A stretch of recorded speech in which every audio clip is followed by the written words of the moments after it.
Good morning. Thank you for joining us this morning for our City Council work session. We'll go ahead and get started. Shawnee, good morning. Could you please take the roll? Bates, Here. Cheatham, Here. Lurick, Here. Mangum, Here. Nichols, Here. Paulson, Here. Ladd. Here. Thank you. We'll move to agenda item number 2 is Pocatello Iwamazawa Sister Cities. Representatives from the Pocatello Iwamazawa Sister City Foundation will update the council on committee's goals and projects. Please. There's another chair up there. Go ahead, Joe. Hi. So I was just going to update you. So if you would, sorry. if you would just state your name and then we'll go. I'm Jody McHugh. I'm the chairman right now of the Pocatello Iwamizawa Sister City program. Thank you.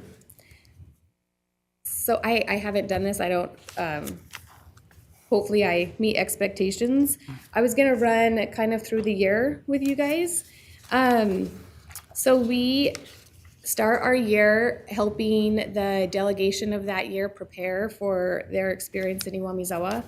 That includes for the youth delegations language and culture classes every week.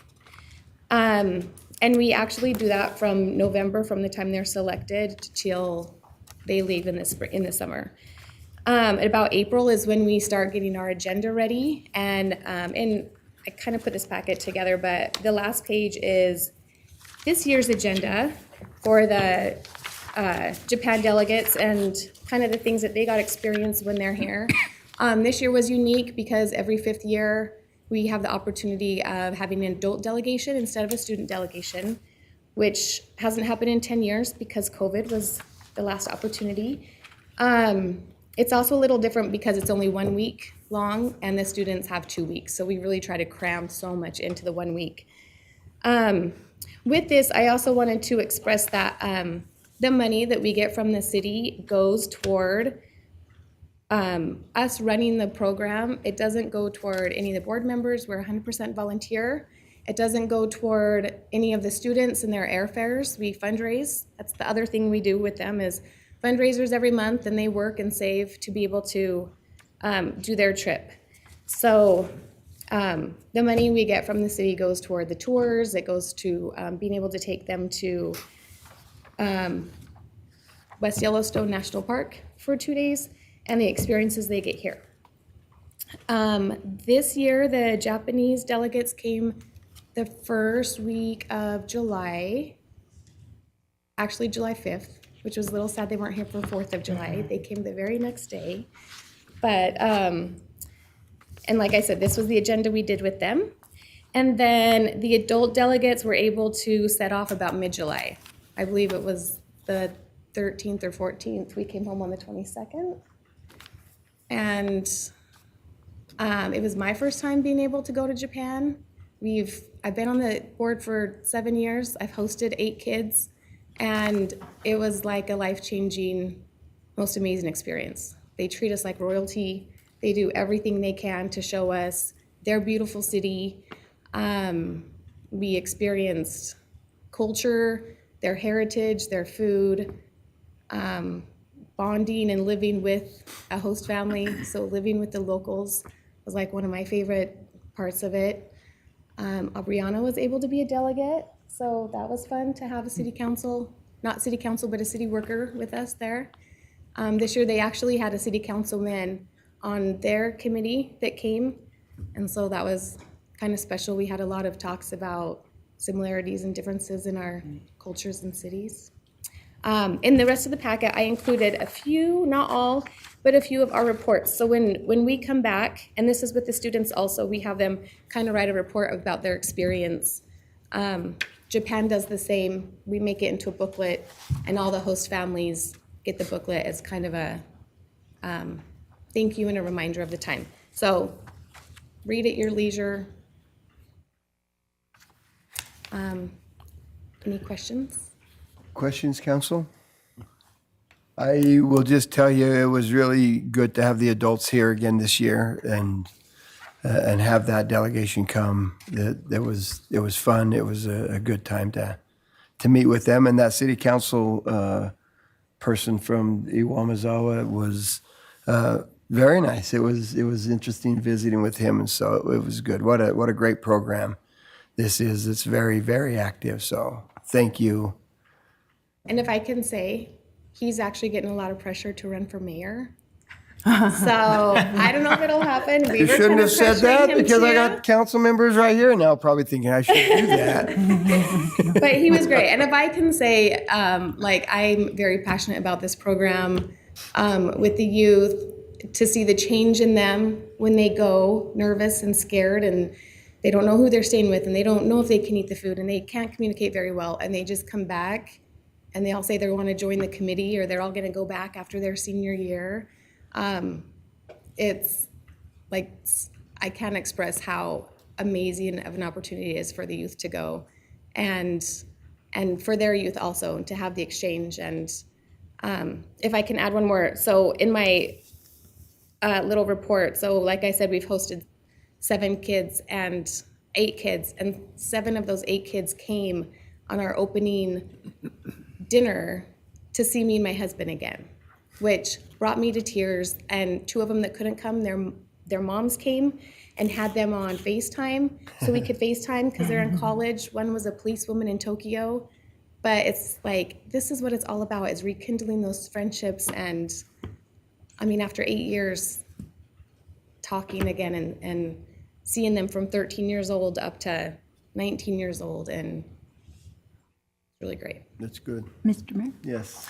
I just wanted to say that I'm really excited to see this program sort of be back in a way. I mean, I know it didn't go away, but really kind of was laying low during COVID. So to see it come back is really exciting, and to see it thrive again is a good thing. Yeah. Yeah, me too. Very good. Very good. Super. Thank you very much. Thank you. We will move to agenda item number 3 is the Golf Advisory Committee updates. Representatives from the Golf Advisory Committee will discuss committee's goals and projects as well as council's policies and expectations.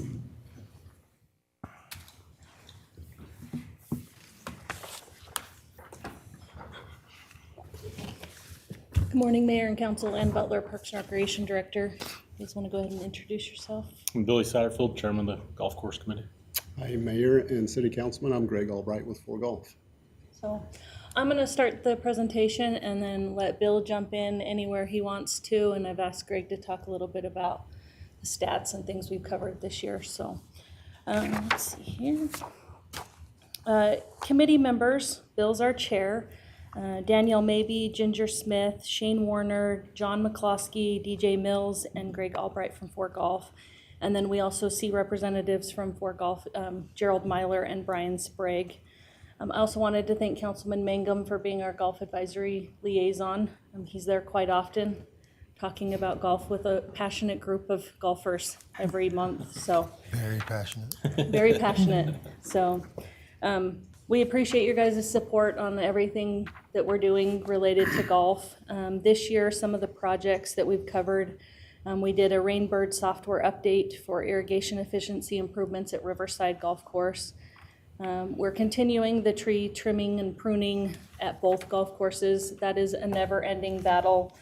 We're removing some trees between 4 Golf and the Parks Department, trimming trees.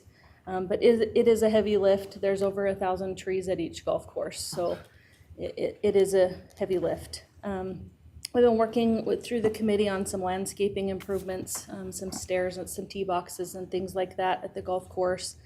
We had seal coating and striping done at Highlands parking lot this year. It looks really nice if you haven't seen it. And then we had done a sewer line renovation at Highland, and we'll probably continuing some additional work there. Everything we thought was good wasn't good, so we'll continue that process till we get that right. Greg? Yeah, without going into full detail, I'll give you some of the stats. So the play report for 2024, our rounds were 74,292. Compared to 2023, they were 67,823. Season passes in '24 were 849, and in 2023 they were 764. We just had our Golf Advisory Board meeting yesterday, and I gave them an update of current season passes, rounds played, and everything. And both for this season are both up about 12%. Tournament participation has been good. Our league play has been good. We have a senior league that we alternate between Mondays between the two golf courses. They're getting upwards of a little over 100 guys showing up to that now. Wow. And that started not too many years ago. We got another person helping with our ladies league that's on Tuesday nights, and they're getting between 40 and 50 ladies showing up for just playing 9 holes. Our junior league program that we've been doing for a number of years, we had 130 kids participating in that. Wow. So yeah, the leagues have been doing really well. Both courses also provide play for the high schools as well as ISU women's golf team. Since 2019, the expanded season pass categories of family and senior combo have been offered. We do discounted daily play through Mondays through Thursday at 1 to 5. We have an e-club marketing thing that's through our website. We've also partnered with Golf Now, which is an online tee time service that's nationwide. If you watch the Golf Channel at all, you would see some of their advertising on there. And people are familiar with that nationwide if they're maybe traveling through the area looking for discounted golf or looking for golf courses to play. That's one avenue that they can search. We also we advertised through TV, through the US Open. We had a commercial on there. And then we also are partnered with Youth on Course. Youth on Course is an avenue for kids to have discounted golf through the Idaho Golf Association. They buy a membership. That membership gives them a card and a number. They sign in the pro shop, and the round, whether it be 9 holes or 18 holes, costs them $5. And then I submit the rounds that are played to Youth on Course, and they will supplement that round to help make up some of that difference. And to give you an idea, each golf course is doing roughly about 350 kids rounds per month. So there's a lot of kids that are playing nowadays. I forgot to mention one other thing. So we've been in business for 22 years, and I can say that this year is the first year I have seen tee times start in the morning with our first time and be full all day long, all the way to twilight. And I've not seen that before. And it's not every day, but it's a lot of days like that. So golf is at a good place. We've got a lot of people that are playing golf. That's great news. That's good. Councilmember Cheatham. Is that happening in both courses, Riverside and Highland? The play or I guess the business. Are you seeing a lot of action in both courses? Yeah. I would say, their play is probably a little bit stronger at Riverside, only because it's easier to walk. Yeah. Highland's not that fun of a walk going up and down the hills. So I would say that would be really the only difference. Thank you. Cool. Any other questions? Okay. Thank you. We'd planned to come and talk with you a month ago about replacing the Riverside Golf Clubhouse. Obviously, that has changed, and we're excited to have announced that yesterday. I know the golfers are excited. We're working on some plans to figure out some parking situation, because we know that that's going to be a burden. But hopefully the bigger reward has an end in sight, and people are patient with us through the season while we get that built. So a couple of the other issues that we know we'll continue to work through, tree forestry and removal at both courses. We've talked a lot about that. And then we've talked in the past, I know Bill's talked with you a couple times about irrigation replacement. It's going to be extremely expensive to do that. However we choose to do that, if we start to bite off holes or we start to do 9 holes at a time. But we are, Greg was telling the committee yesterday, we are starting to see some fatigue of those systems. They are quite old. They had replaced a section of piping that was pretty brittle and starting to fracture. And I don't know about you guys, if you've seen that. I've seen it at my home before. Old PVC pipe, it gets old, and as it starts to fail and get thinner, it starts to shatter, and you've really got to dig the whole line up to find good pipe to reattach to. So, and we are starting to see some of that. Once we get this clubhouse built, that really is kind of the direction we'd be headed at the golf courses, to look for irrigation replacement. And then further down the line would also be Highlands Golf Clubhouse. So there could be some potential to renovate that building. I don't know if it would need to be a full rebuild or not at this stage.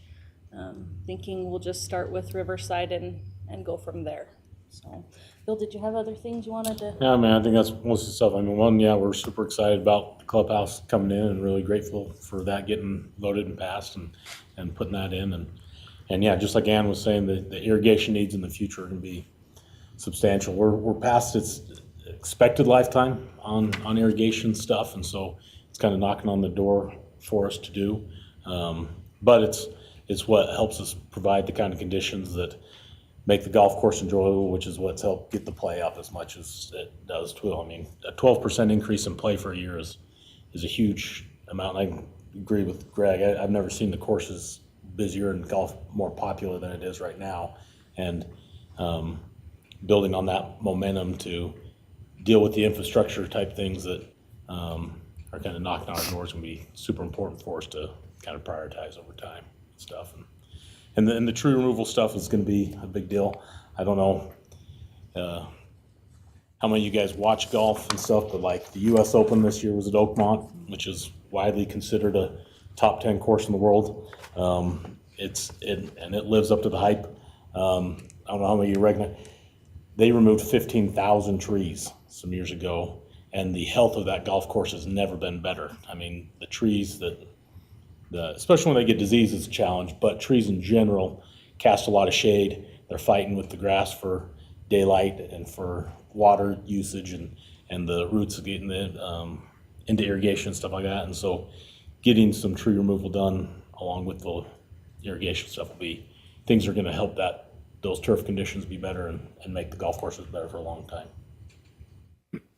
Good. Councilmember Cheatham. With the tree discussion, is there any plan, do any of those trees need to be replaced just to make the course more complex or shady?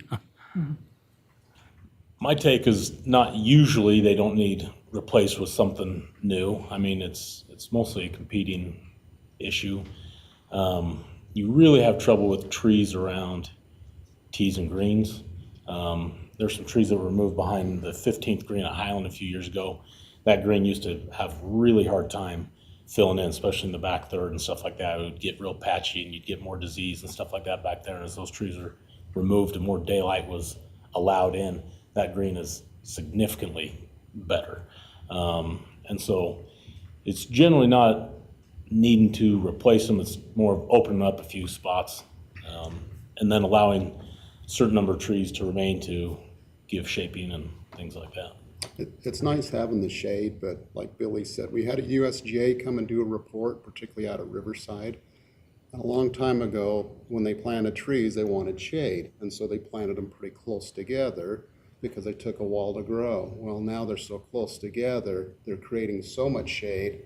The competition with the sunlight and the grass growing, that's why the canopy of grasses at Riverside can be kind of thin in some of those holes, is because of that competition for water and sun. So really, we talked with Brett, this was a few years ago, and that was about removing every other tree there. Still provides a lot of shade, but at least it gives the grass a fighting chance. If I may continue, Mr. Mayor. Do you anticipate any interruptions of play during this clubhouse replacement? Is that in the plan or is it being planned? I don't know. How to manage that? We talked about that yesterday, and one of the concerns was parking. Yeah. And the parking is pretty small out of Riverside to begin with. And then if we start taking a little bit more of that, what can we do differently? And we were discussing kind of some options of where to park and how to get to the clubhouse and stuff like that. So One nice thing is that we'll use the current clubhouse until the new one's ready, because then it'll get knocked down and turned into parking. So at least we'll have something to operate out of. But yeah, I mean, construction's always a little bit of a pain. We're working on some other locations to stage construction equipment and those things. There is another idea for some additional parking that I have that we're pursuing. I don't know if I can have that done in the timeline that matches the clubhouse construction. There's some potential, at least for some temporary parking there, if the landowner agrees. We're working on it. I do think there will be some people that drive by and go, you know what, there's construction there, I'll go to Highland, or I'll go do something else. That's a given, but I'm hopeful that the majority of our regular golfers understand what's going on and that they're sympathetic to what we're going through. I don't have a good construction timeline at this point. We're working to finish the design for the construction drawings so we can get out to bid. The goal would be to get out to bid and get a hole dug before the snow flies, best case scenario, which would give us an opportunity to be open earlier in the season. If we don't get that hole dug and in, and we don't start till the spring, then obviously we'll have construction through the entire golf season. But at this time, I'm not able to really give you a defined timeline. One more. Working that. Yes, sir. You were talking about the junior league. What ages does that encompass? We got kids that are 5 up to about 17. That's been good. We had a better older age group this year. And I was always fearful that I'm competing with video games and stuff, and this older age group kind of dwindles away, but we had a lot better group this year, so that's good. That was encouraging. And that youth on course, that is kids of all ages. And there's a lot of kids that are out there playing, which is good to see too. There's going to be hopefully future customers someday. Are most of those new golfers? For the junior league? Yeah. Some of them are repeat. We kind of structured it differently. It used to be that they were both junior leagues, Highland and Riverside, were taking place at the same time, one on Tuesday, one on Thursday. But I had a lot of parents, once it was done after 4 or 5 weeks, they were going, well, what else is there for the rest of the summer? My kid's still available. So we changed it and we run one junior league for 4 weeks, and then we start the next junior league. And then I came up with, well, why don't we offer some sort of a discount? If they pay to do one, offer some discount to do both. And I would say probably 70% of the kids that did our first junior league did our second one too. So they played all summer long. That's good. Yes. With the irrigation concerns, are we talking both courses? Are they kind of in the same condition? Or can you give me a little more detail on kind of what we're looking at with that? I think that Highland is about 10 years older than Riverside, and I'm thinking that Highland was installed, I can't give you the exact date, but if I remember right, Highland was installed maybe late 70s, early 80s. And from what they're telling us, what Bill was alluding to earlier, life expectancy of an irrigation system is maybe 20, 30 years, if that. So now we're starting to see, and this is the first time we've seen something like this, what Ann was alluding to before with that pipe. That's the first time we've seen a pipe that it didn't break, it fractured. So Riverside, are we seeing the same issues at Riverside or Not just so Highland? much. Not so much. So I would say if we were to do something irrigation-wise with one of the golf courses, it would definitely be Highland first. Okay.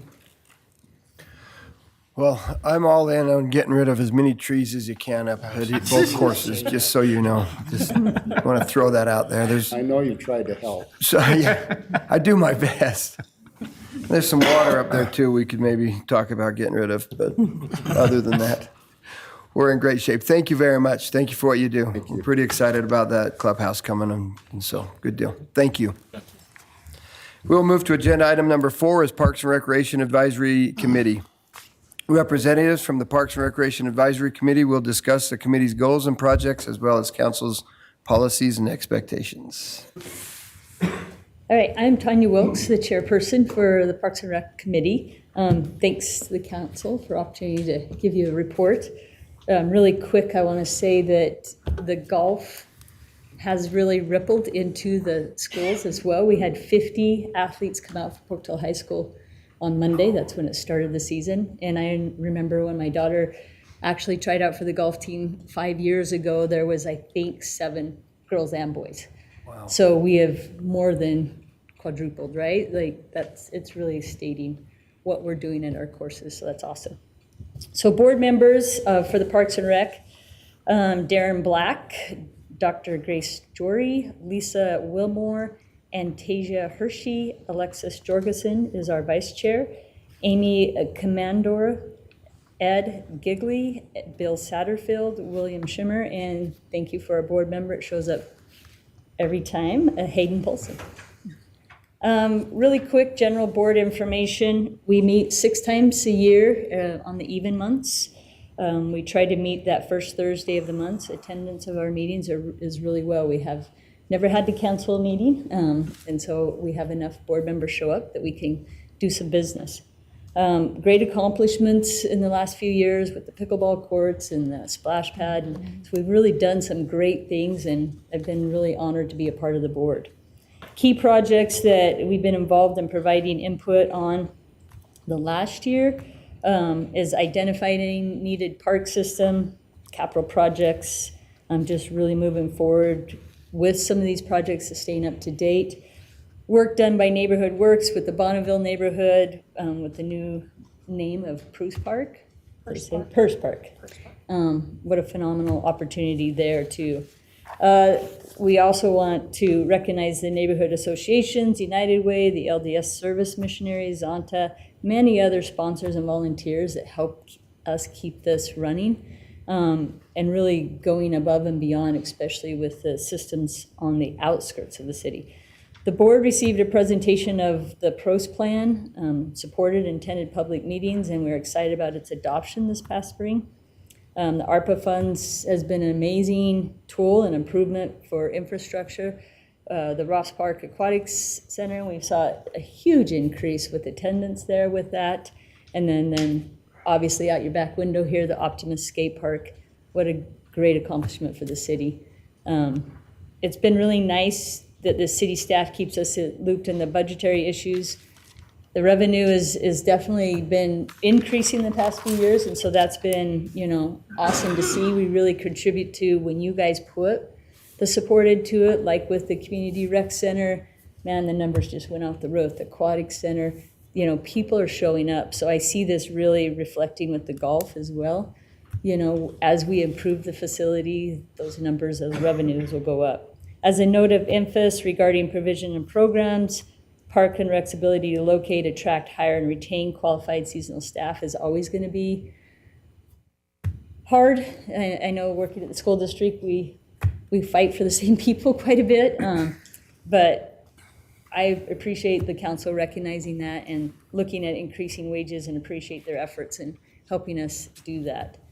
Other projects in our radar in the future is the Riverside Golf Clubhouse, which is awesome, tennis courts, playground replacement, and we have Ann come up with a great plan on giving sponsors and getting donations from local businesses on how to help contribute with the parks and that placement of the playground equipment that can be quite pricey. So that's awesome. We're excited to get behind that. Parking lot improvements, connections of the trails.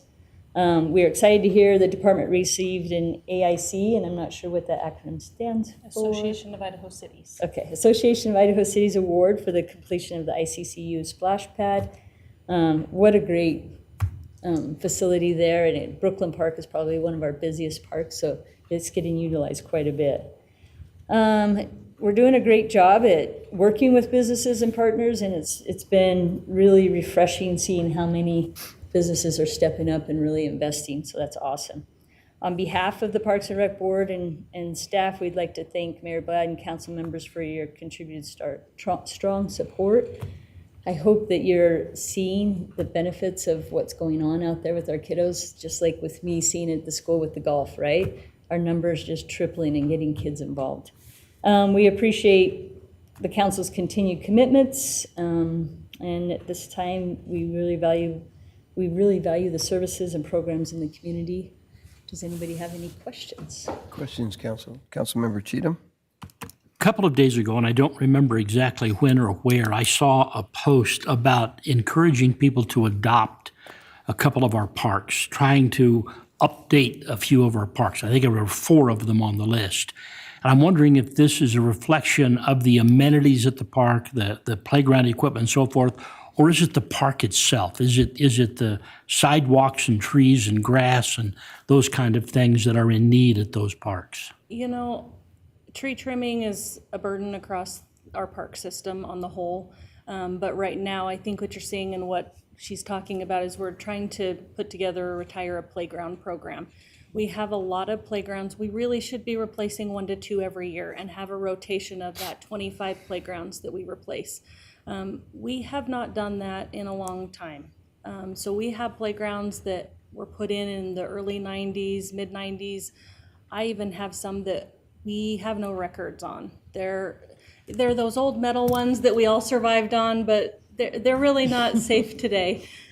So we you have wanna been get- working on that. And Anne's come up with a great, like a bronze, silver, gold, what can you could do, so that it's not just this high above the sky, right? Like if you can do a little bit, this is what would help. The majority of the playgrounds we need to replace are not the big ones. They're small community neighborhood playgrounds, which you're looking at between $20,000 and $30,000 to replace that playground. We're in a situation where replacing the parts for some of those that are busted are $10,000, $15,000. So it really doesn't make sense when you can pull it out for $20,000 to replace it. We do have a handful of those, and they get a lot of attention. Trees and sidewalk don't get the attention that playgrounds do because everyone has a story about their neighborhood playground, or grandma and grandpa want to take them to the park. I was talking with the mayor about this yesterday, actually. I've identified 6 or 7 out of the 20 some odd that are in desperate need right now for replacement. After that, we get that 6 and 7, we're gonna roll to the other 4 or 5 that really need it as well. If you wanna, talk about after a few locations to drive by, I'd be happy to kind of list those parks for you so you could drive by and take a look at them. I know that if you want to burn your legs this afternoon, there's a couple parks that have nice metal slides, and you can go get 3rd-degree burns on your legs, put some shorts on, slide down that slide this afternoon will be great. And after you do that, you can jump on that merry-go-round and see how fast you go before you go flying off of it, If I may like the follow- 80s. Follow up, Mr. Mayor. He's Yeah, ignoring you. absolutely. Has the desire or the impetus changed in the kind of playground equipment that kids today want to use versus what may be in some of our parks? You're really looking at a demographic between the ages of 5 and 12. I wouldn't say that play has changed significantly. There are lots of different kinds of playgrounds that you can purchase, with ropes and, more Climbing abstract walls. features and things like that. But on the whole, I think, at least in some of our newer playgrounds, that is still an appropriate playground for play. Okay. With the older ones, yes. With the newer ones, not as much. Well, and the reason I ask is, the bocce ball course was put over at the bottom of the neighborhood. I've not seen anybody playing on that yet, and we had a meeting at the senior center yesterday, and nobody in the room has ever seen anybody play on the bocce ball course. But there's a great concern that it's not covered, and dogs and cats are using that as a giant sandbox. And NeighborWorks was hopeful that the senior center, because historically that area got together to play bocce ball, and that was why they really wanted to put in some courts there to see if the seniors would organize and use that for play as well. I know I got lots of calls as the playground was going in at Purse Park. When is it going to be open? My kids, can we play on it? There's not grass around it yet. It's not fenced. Can we still go in? Yes, so I know from a playground perspective, we're getting there. I'm not sure what we'll get from the bocce ball. The other thing is on bocce ball is you can really play that game in just about any space. So you don't really have to have a court. You could be on a flat, area of grass and just play, or dirt. So it really kind of just depends on what you're after. Thank you. Mr. Mayor. Councilmember Bates? I'm wondering, has this advisory committee had any collaboration with the neighborhood associations Have you ever met together and discussed? I know from conversations with Mark Dahlquist that our neighborhood associations and NeighborWorks view are stronger than they've ever been. And so I'm just wondering, are we getting any feedback? Is there an avenue for that feedback to get from the neighborhood association to this committee? So normally that feedback would come through me. But if we have a project, typically representatives from that organization will bring their project to the board for review. We really try to have a recommendation for approval before we proceed to you guys for final approval. Sometimes that works really well depending on the timeline, but where they meet every other month on occasion, there's something that I'll bring to you guys ahead of them. But yeah, we're always having those types of conversations. Normally it's just a representative of the project though, and not the entire neighborhood meeting with the advisory board. And we've had a lot of presentations be brought to us of what's going on and how we can be partnerships and so forth. So it's not like they come to all of our meetings, but we do have them come to and present to us and talk about how we can be a partner. We've had many opportunities with many different clubs, from disc golf to, I think it was the United Way that was doing stuff at the parks and so forth, but yeah. I would say, aside from the Parks and Recreation Advisory Board, Tanya's the chair, and I'm grateful for that. But on the other side of that coin is Tanya's relationship with our department and the school district. Without the school district support and what we're doing back and forth, they don't run their programs and we don't run ours. They have all of the interior facilities for kids basketball and volleyball and those things, and they rely on us for some of those outdoor activities in the spring when there's baseball. We're in a really, really good place, and Tanya and I both recognize that. And so we're very cautious to make sure that this relationship stays positive for the long term. Because I know Mayor Blad will probably agree with me, there have been times between the department and the school district that weren't good, and nothing good comes of it when we can't get the kids into the activities that they need between our two organizations. Absolutely. Council President Lurick. I just wanted to follow up on Councilmember Cheatham's earlier question about the, and I don't know where you saw it, but the thing about adopting parks. I did see that as well on a social media platform, and I think it was more about the conditions of the park, like the grass and the trees and that kind of thing, and encouraging people to adopt a park and having like youth groups come out and volunteer to like trim trees or, projects that they could do, not like huge trees or things like that, but more the conditions,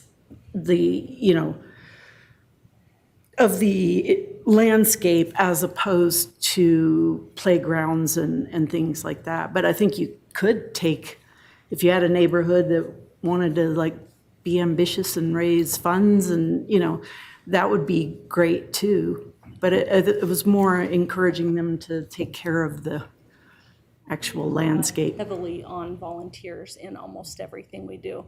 We get calls all the time. Can I bring a group out to work on the trails? Can I come help with the cemetery? Can I, the Alameda neighborhood did a big event. They do it annually where they actually help clean up houses around the park and inside the park. And then we coordinate with them and haul all of that material away. So volunteers are really the second arm of what we're doing, because our staff can't be in all those places. Right. And that was one of the things that I really liked about that post. Actually, it was a comment that evolved out of a post that was a very negative post to begin with, criticizing conditions, but then a commenter took it to, well, what can we do to help? If we're looking at, keeping our taxes as low as possible and not wanting to, have the city spend more money on these things, if citizens step up. So it turned into a really positive focus of having volunteers and having citizens step up and do some of this work. So I really liked that twist and that suggestion coming from the public as well. Some of our best seasonal employees have been ones that call upset about something, and I'm like, please come to work for us, here's what the pay is. Yeah. I'd be happy to send you to that exact location and spend some time there and in a lot of other places. So it is a balance. Sometimes they don't necessarily like what I have to offer.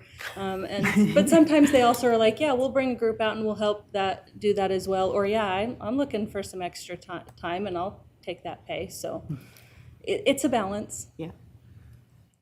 Councilmember Paulson. Question about the playground equipment stuff. So I did pass along the flyer, but a group of neighbors was wondering if they raise money together, does it have to be a lump sum? Or if they were to raise money, I guess, is there some sort of account or some type of thing where it can be incremental versus you have to write a $30,000 check? I would suggest we use some other sort of association until we collect enough to bring that to you. Obviously, I don't want to do a $5 at a time type situation, but if they were fundraising and said, we're going to bring 5,000 to the table, then I would bring that to you guys for acceptance. Right now, what I'm hoping to do is really offer more of a corporation type setup where a business could fund that $20,000 or $30,000 to buy the playground.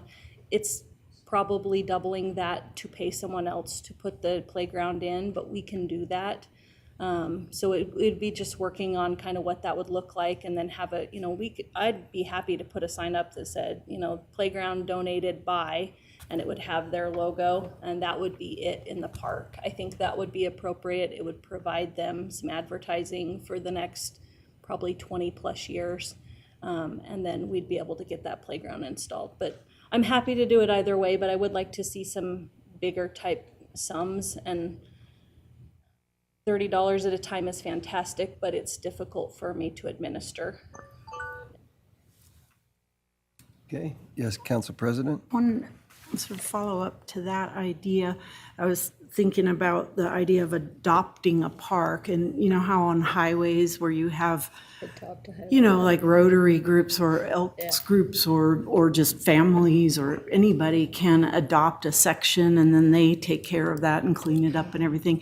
But there's a sign acknowledging, that section belongs to, such and such a Rotary club. I was thinking that might be an incentive to groups if we had, something official saying, that this park is adopted by such and such a group. I love that, Could be fun. When people see their name on something and it's, you get buy-in, it's sort of taking ownership, and I think that encourages people. They want to be proud of it, so. Okay, super. Any other questions? All right, super. Thank you very much. We will move to agenda item number 5 is personnel policy handbook updates, Human Resources Department. Human Resources Department staff will be in attendance to present proposed changes to existing policy of the personnel policy handbook. Policy adoption will be presented to the council at a future regular council meeting. Good morning, Heather morning. Buchanan, Human Resources Director. We're on month 2 of our work sessions of 3, updating handbook sections. Today we have 3 for you. In September, you should prepare, for there will be many more sections. IT and finance will both be coming on those days.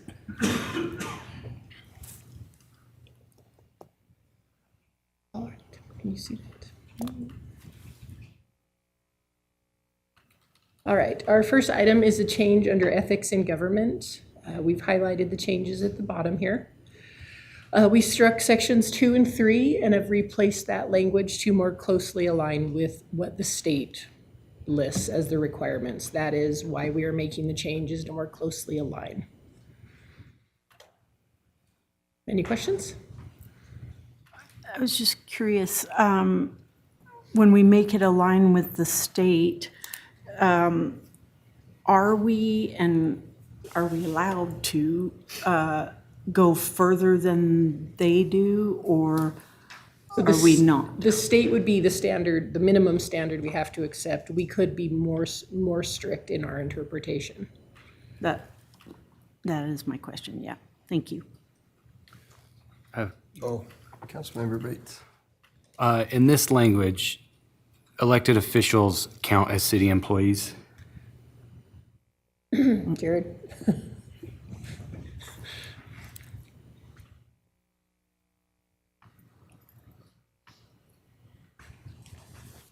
Good morning, Mayor and Council. Jared Johnson, City Attorney. No, elected officials are not technically city employees under the handbook as it's written, but elected officials have their own conflict of interest, my goodness, I'm having a hard time with that word today. It's a day. Criteria in state code that you would be subject to, which would prevent you or your family members from entering contracts with the city. Perfect. Okay, thank you. Thank you. Okay, If I may comment on that, that law changed a little this last year for very small communities.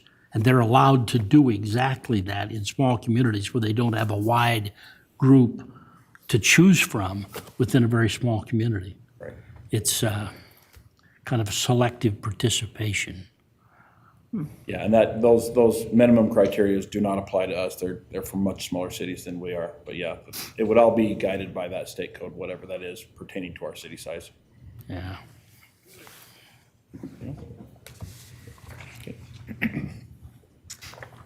Our next section is an HR policy under notice of job openings.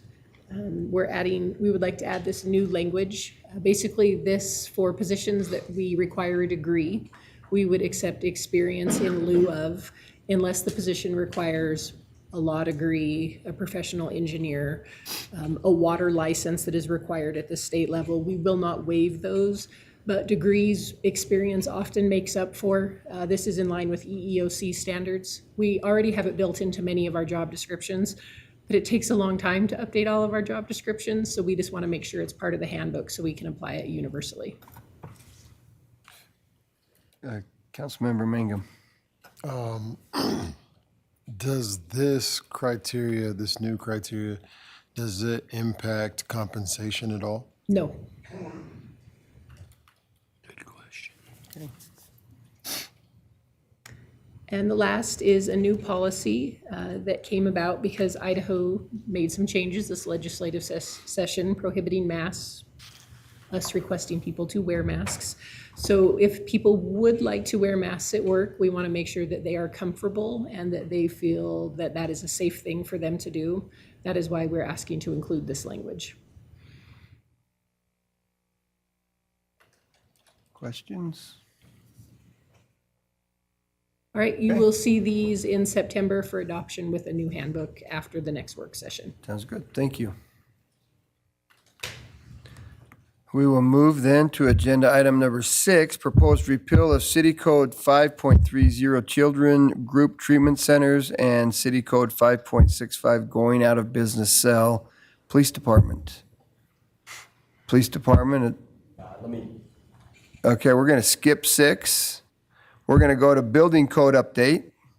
Richard Bigelow, building official, will be present to give the council an update regarding the 2023 National Electrical Code recently adopted by the state of Idaho and review proposed changes to the city code Title 15, Building and Construction to comply with Idaho Code.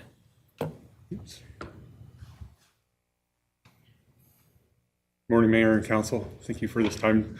Just give you a quick update and kind of show and explain the process that goes in behind the adoptions of the electrical code. The codes are, during the process, it's a collaboration of stakeholders, municipalities, Idaho Power Groups, Idaho Power, Avista, to talk about it and discuss changes that they would like to make. And here's a slide. Idaho Department of Occupational Licensing put these slides together for us and gave training throughout the state to kind of show what the process is, and we wanted to show this to you and just highlight a couple of slides. So like this slide here is code section 215.8A talking about surge protectors, and it kind of shows what they're doing. So the red line is the strike. They're talking about dwelling units or your house. And then the final decision of the board is that you can do surge protectors if you want, and if you do, you need to follow these guidelines. Another one of their boards is, and this was a very controversial one that went through on temporary rule, was the outlet in the islands or peninsulas in your kitchens. On a temporary rule, the way it was written, you had to do a very expensive pop-up, and the people didn't like it because you were drilling a hole in the granite, and that pop-up device was like $1,800. And so they have stricken that out of the code and made it so that we can put the outlet in under the island as long as it's within 12 inches. Mr. Mayor. Does this apply to new construction only? Does it apply to remodels, or does it have to be retrofit if someone sells a home? So it mainly affected new construction, but if you're going to remodel your kitchen, then you would have to comply with that former part of that code because it went through on a temporary rule. What about if I'm selling my home and I don't have that? Then Is it you- required like basement window wells and so You forth? were exempt. You're exempt, Yeah, okay. because at the time that home was constructed, it meant the intent of the code at that time. This was just only for new constructions and remodels to kitchens. And then like this one here, 210 is talking about dwelling units and putting in arc fault or GFCI protections in sinks and all that. So this is just more of a thing that the codes talked about throughout, just in the process behind it. And we just wanted to kind of show council and the citizens of the time and the research. It's not just the electrical code that we do this on. We're doing it on all the codes that the city has adopted. Currently, we're in works with the energy code and the building codes, and they should be going before the legislature this year to be heard. But at this time, we're bringing the electrical code before you because the state has adopted it, and we need to adopt it so that we can be on the same page and update our ordinance. Councilmember Cheatham? Is this going to increase the cost of building a home? I don't think so.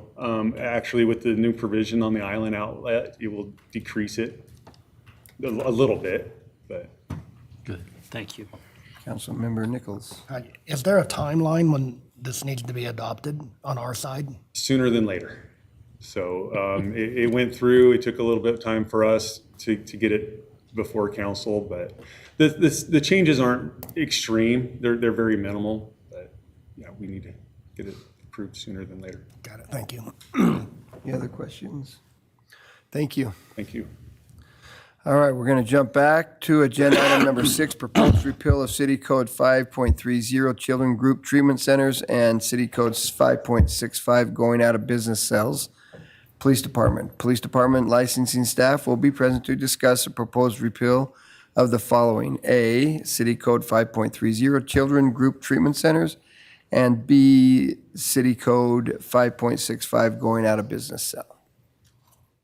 Mallory Bascom, Pocatello Police Licensing. Apologize for my tardiness. I had that on my calendar incorrectly, so I'm sorry about that.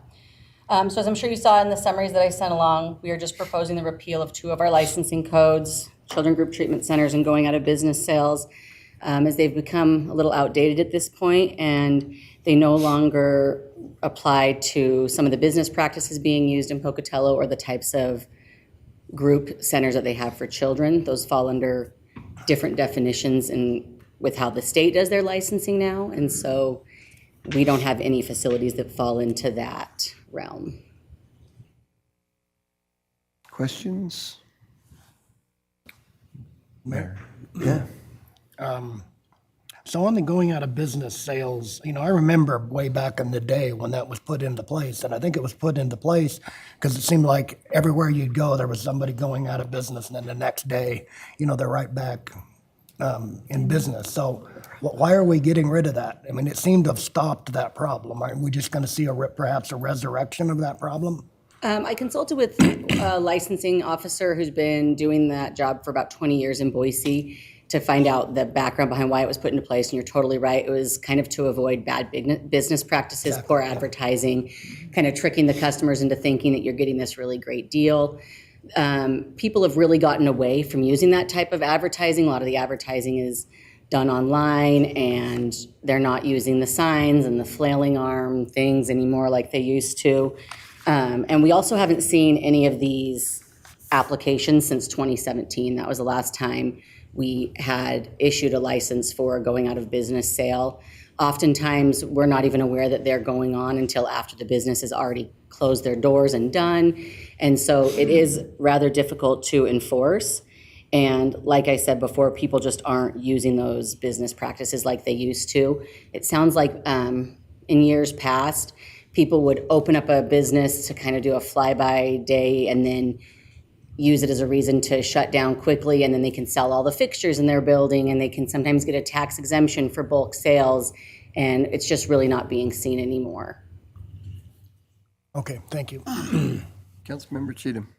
Well, Mr. Mayor, I kind of agree with what Brent's saying. To me, the law's working. Yeah. I don't see I agree with the child treatment thing. Let's get rid of that. But I think we should leave the going out of business statute on the books, because if we take it away, I think that problem may well crop up again. I don't know what it costs to maintain a piece of code on our books, if that's expensive or if it's just, I doubt that it is, but I don't see a reason to do away with that. Okay. Councilmember Paulson. Regarding the child care one, you know how disgusted I am with the state, but how much I know you care about the kids, so I trust your judgment on that one. But yeah, no, I agree about the going out of business. If it hasn't been enforced or if there's been no issues, I guess why repeal it if it could crop up again? So, yeah. Council President Lurick. I agree with what you're saying. I think those kinds of advertising practices, hardly anybody's using them anymore. And I think that has really changed a lot. So I think it's a combination of sort of two things, but most businesses are not using this practice. One concern I have is I do know of one in our city, at least one, that is still doing this.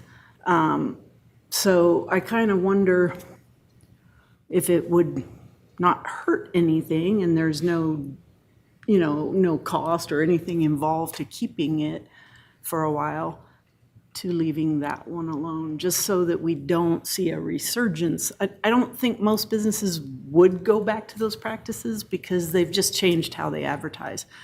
But it might encourage one or two to sort of step up that, and I like that we're not seeing that anymore. Sure. My only thought behind that would be, if we are going to keep it on the books, it should be something that we maybe better educate the public about, so that they are aware that this is an expectation that we have. I do know that in the Boise and Twin Falls codes, those are the only two cities in Idaho that still have those codes on their book, and Boise says they rarely do anything with it. In fact, when they start looking at their codes, it's one that they're looking to repeal as well. But they require surety bonds on theirs, and that's something that we do not require. So that's, obviously to protect the customers in these instances. And then some of them, or one of them, of the two, requires an inventory at the end of the sale, and those are things that we don't currently do. And Mr. Mayor, for me, that's a good point, because the business that I'm thinking of is doing it now, and we have this on the books. So that would suggest that, they're not applying for this, or, sort of following the code as it is now, which is an interesting issue. So I think I agree with the idea of educating the public. If this is a, not a policy, it's a code, then they need to know about it, because apparently some don't. So, Councilmember Mangum. What is our course of action if a business is practicing this way? They can be issued civil penalties or a misdemeanor. So do we give them an opportunity to correct it? And if it's not corrected within that amount of time, then the penalties follow? Correct. And that's, assuming hopefully that we can know the sale's happening before it takes place and the doors aren't closed on the business before we find out about it. Councilmember Cheatham, did you have That's my something? question. Okay. Councilmember Bates? How much are we, if a business gets this license, which you said we haven't issued one since 2017? Correct. How much does it cost them to get this license? I believe it's a $25 licensing fee. This one wasn't done by, this was listed in the code, and so I just gotta double check.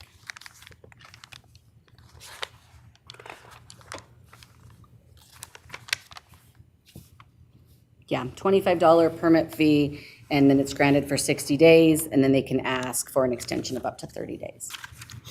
Yeah, I guess just my comment on this, I would be fine with removing this, and I wouldn't want to see this become something that our department has to focus time on.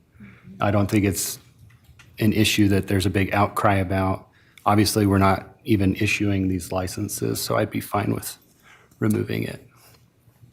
Mr. Mayor?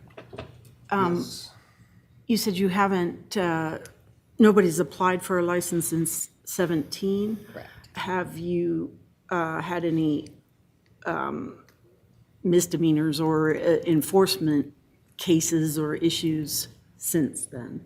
I have not received any complaints or any reports. Looking back as far as 2011, we've never had any reports or complaints about it. And since 2011, the only 3 that were ever issued were 2 in 2016 and 1 in 2017. And that was, I think, one of them was Element Outfitters, and then possibly Kmart before that. So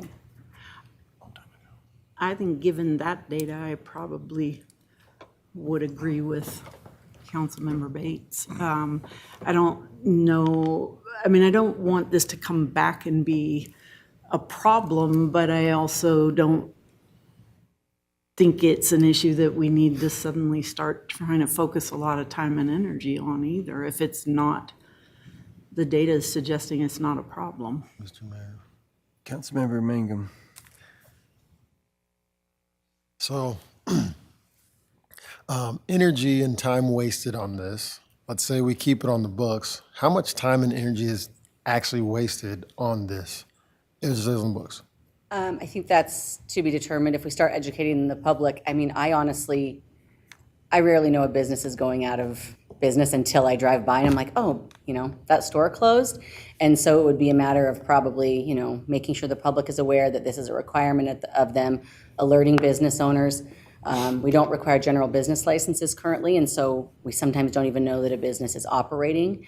And so to try to get that information out to all of them would be a matter of doing it, through social media and the newspaper and hoping that they're going to see this, but then also hoping that they're going to comply and not just say, well, they don't even know I'm operating, so if I close down, sell off my inventory, it's not a big deal. So I think I don't have enough data to tell you the amount of effort that would go into it because I don't know that it's been actively enforced or followed up on to give that kind of information. So it's safe to say that code enforcement probably isn't really monitoring much of this? So it just falls under the realm of licensing. I don't know that code enforcement has ever actually done anything with it. And so it would be me going out, maybe driving the streets, seeing are there signs up for businesses that are going out of sale or going out of business. And I don't know, what that looks like until that's actually happening. Okay. So that hasn't been a normal practice? No. So it just being on the books is just being on the books? Okay. Since I've been in the position, Okay. that's been. Councilmember Nichols. Yeah, I think my attitude on this is if it works, don't fix it. And it really seems to have worked. Because I remember when this was a problem, and now we don't have a problem after this was passed. So, I mean, it's working. Doesn't seem like it's going to cost a whole lot to keep it in place. So, yeah, if it works, don't try to fix it. Yeah, let's do this. This is what I'm hearing is bring City Code 5.30 Children's Group Treatment Centers, and we'll get rid of that. And the other one we're going to keep on the books for now. Yeah, Mr. Mayor. Yes. I agree with that, and I appreciate you going through these out-of-date code things to help us minimize what we've got on the books. You know, it's kind of a national campaign right now to cut back on red tape, and I appreciate you going through and finding this one. Councilmember Chief Roger Shy, Pocatello Police. So that's one of the things I've tasked Mallory with starting in January, and just prior to then, of her going through all the codes that have not been updated in some time. She's done a great job working with legal and then bringing things in front of you to educate the council of what current trends are, and then for you guys to make an educated decision on the direction you'd like us to head. So you might see her a few more times. Good. Sounds good. Okay, thank you very much. Thank you. Okay, council, before we move to agenda item 8, because it might take a minute, we're going to take a few minutes to a break, and then we'll go from there. So, Richard, if you want to get ready for agenda item 8. Stick it to him.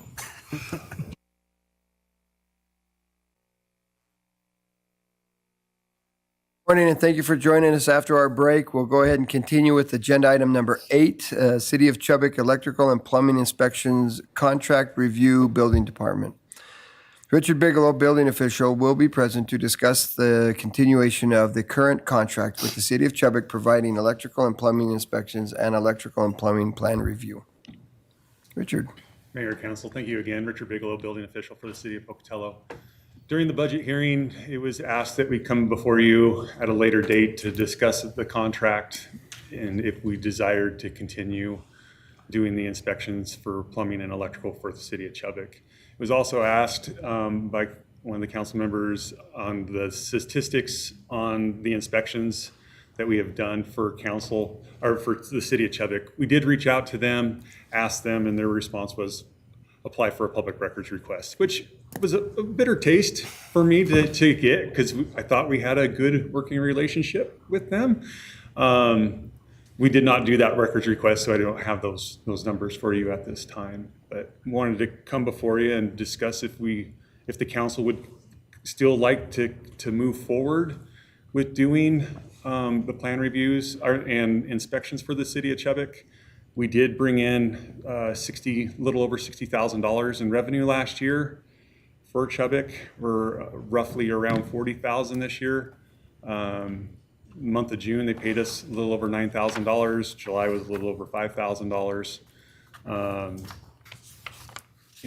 But we do have a lot of multifamily coming in Pocatello, about 1,000 units predicted. So we're going to see our inspections pick up. Councilmember Mangum. So with that amount of work that we have coming up here in Pocatello, adding on the work for Chubbuck, do you have the staff capacity to handle all of that in an efficient and effective manner? That is a good question. Thank you. It's with the new legislation that was passed this year on timeline on inspections and penalties. If we aren't able to keep up, and if we do have to hire additional staffing, the city could be held liable to cover a third-party inspection if we can't get that done.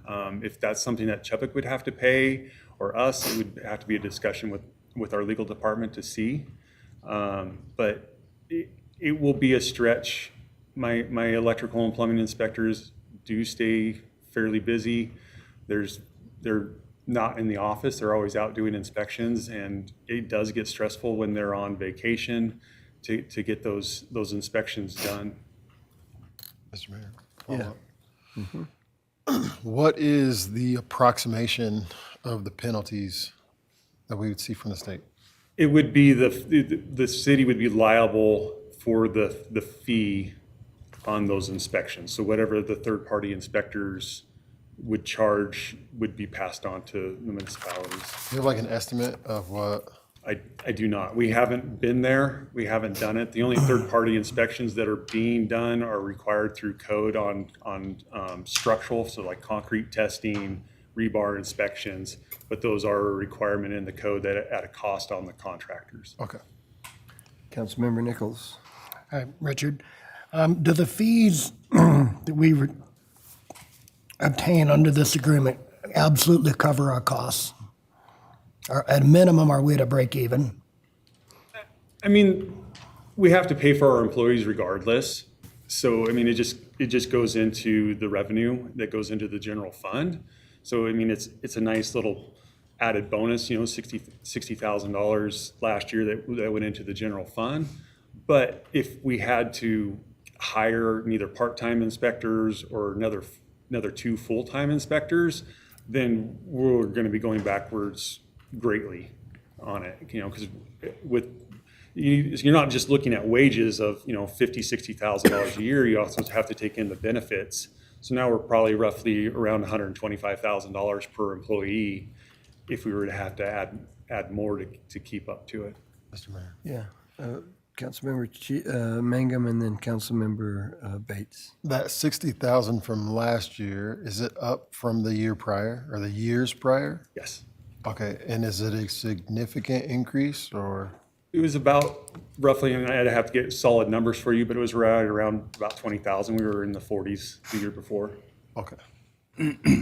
I just want to make sure I'm accurate here. On plumbing and electrical inspections, Chubbuck's retaining 25% of the cost? Yes. Yeah, they get 25% of the permit fee for their administration of issuing the permits and us calling them in and them recording the inspections. And then plan review, they retain 10%? Yes. Okay. That's what it was, yes. I mean, if we're going to continue, that 25%'s got to be less, in my mind. Strong agree. Yeah, I think Chubbuck's got to, we need to retain more of the fee, if not all of it. Councilmember Mangum. I was going to make that same comment. Would it be impossible for us to go back to the table and say, can we get 100%? Because we're doing all of the work, or just cut it all together?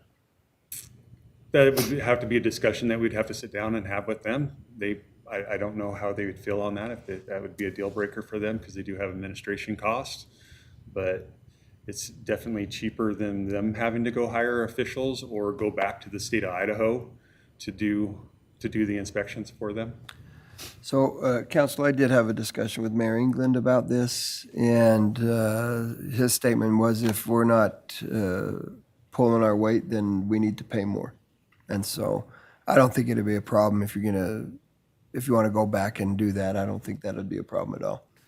I think you could increase that if needed, but you know, there again, you don't want to take advantage of it, but you want to make sure that you're covering your costs and he recognizes that. I feel like even at an increase of, I mean, we're at 75% on one of them. We jumped that to 80, we're still not covering our costs.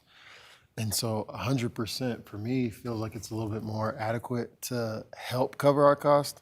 Obviously, you're going to lose somewhat somewhere, but we got to get a lot closer to covering our cost and making it more feasible, more appropriate for us, because we're covering a huge chunk of the cost in this situation. And to say, hey, as a partner, can I get some information? And you tell me to jump through some hoops to get the information when I'm doing you a service, I feel like that's completely inadequate and inappropriate. Councilmember Cheatham and then Councilmember Nichols. Section 9 of the contract we have with Chubbuck discusses termination, and I think we should give them the 90 days notice and be done. Oh, I got Councilmember Nichols and then Councilmember Paulson, sorry. No, I was just going to point out section 9. Okay, Councilmember Paulson. Yeah, if they want to be a separate city, I think they either need to do it themselves, but then if we're providing the service, then we need to get all of the money. Okay.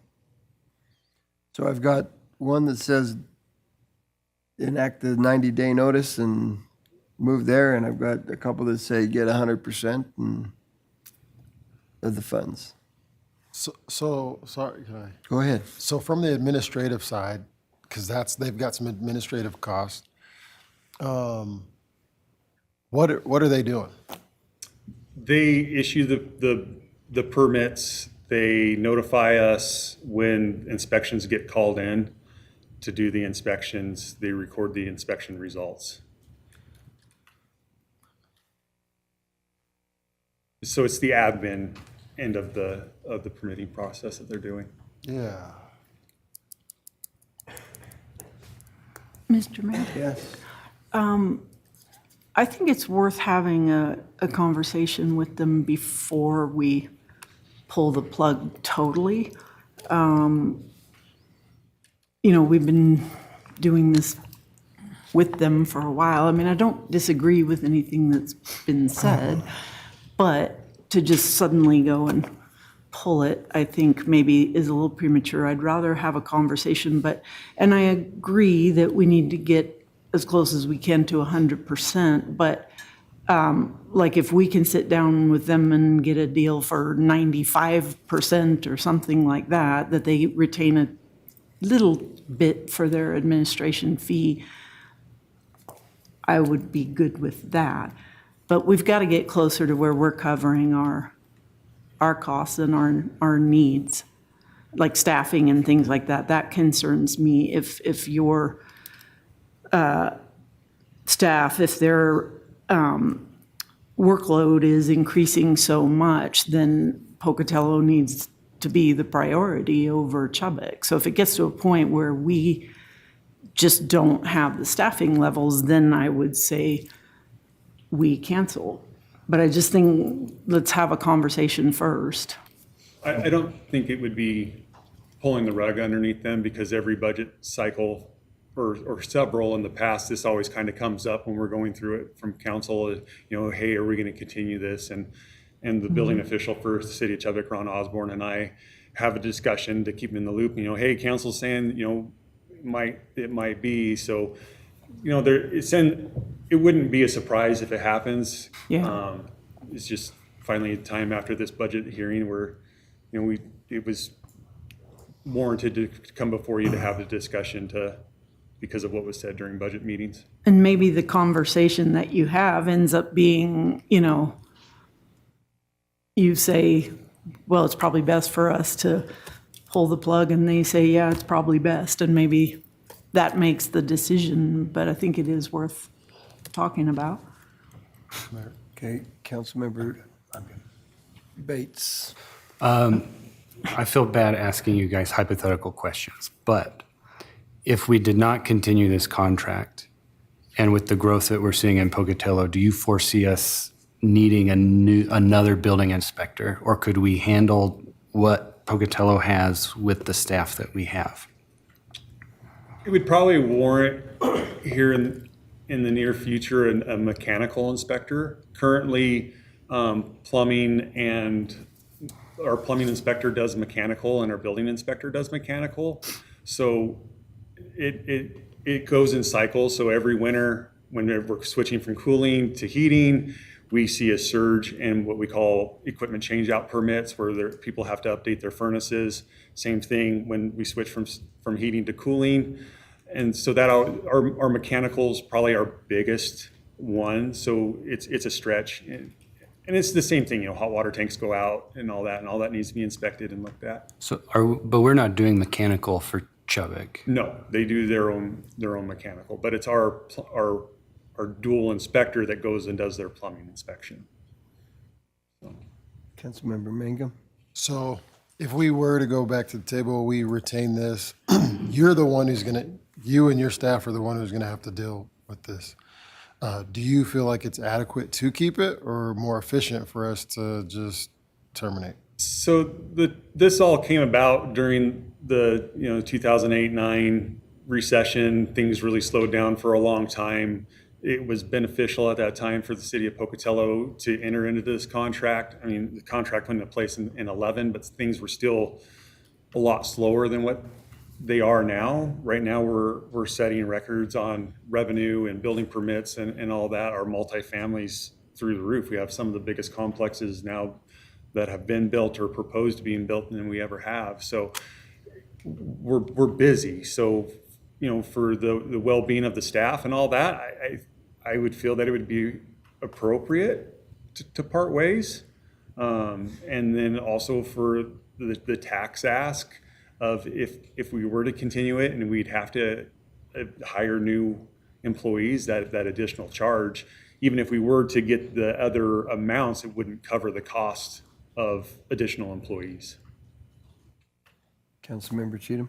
Mr. Mayor, I think that anything that diverts Pocatello employees from their primary job of taking care of projects in the city of Pocatello is ill-advised at best. And with the obstinate attitude of the city of Chubbuck's people at this point, I think it's time we cut the cord.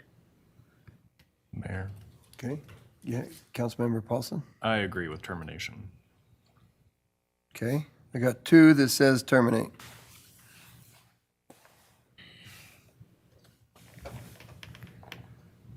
So, based off of what you just said and covering our cost and it being more of a burden on our staff than not, I also would agree that it'd probably be more beneficial for us to cut it. However, though, I would like to see us go back to the table and to see what they would be willing to give, especially hearing that Mayor England had said that, you know, we need to pay more, we need to cover, you know, whatever it is. But I do agree that I don't like the idea of it being such a burden on our tax logs either. Like, we shouldn't be paying to cover their costs. I know I just said like 3 or 4 things at one time, but realistically, it's like just Well, cut you it. agreed and Just then cut it. disagreed and Just cut agreed it. and then Let's just- disagreed. You're having let's an just argument cut with it. yourself. I am. both personalities. We could just cut it. Really, it's going to cost our people more. Let's cut it. Get it out of here. I'm in the same You're going to argue with yourself position again? as Councilmember Mangum. I would like us to at least have one more conversation and see what they're willing to do. But I also feel strongly if this takes away from our staff focusing on our needs and our projects, no, I'm not okay with that. Our staff and our resources need to be focused on Pocatello. So I would only be okay moving forward with continuing with the city of Chubbuck if it is not an undue burden on us, and that there is a new deal arranged where, you know, we are covering our costs. So I'm sort of somewhere in between here. Mr. Mayor? Yes. If we have to hire additional staff, even if this is at 100%, I don't think there's any way this comes out to a net benefit to the taxpayers of Pocatello. So you can put me in the camp of termination. Okay. I have a question. Can we charge what a third-party vendor would charge? Or are we capped at a certain amount of what we can charge? Because if we can increase what we would charge, then, you know, we could turn a benefit on this and it'd be a profit. But if we can't charge what a third party's charging, then it makes no sense to keep. I believe that would just come down to negotiating with the city of Chubbuck. I mean, obviously, that's what took place for this original contract when it went into place. So, I mean, anything's possible. But again, is it financially beneficial for them to do that? That's up to them. Yeah. So. Okay, Councilmember Cheatham? Yeah, when I read Section 7, Plan Review, it defines what those fees are going to be by contract with the city of Chubbuck. And it says Table 1A, building permit fees of the 97 Uniform Building Code. And I think at the very least, we would need to update that fee and eliminate this and put our own damn fee in there, what it costs us to do business. Well, and they will adopt what, if our new fee schedule goes into place on the city council meeting on the 21st, I believe. Yeah, next week. Then Chubbuck, I believe the following year would adopt our fee schedule for their building fees. So that will According to also- our agreement, though, Yeah. it's already locked in, and it's 30 years old. Sure. Councilmember Nichols? Just not a question, but maybe more of a comment.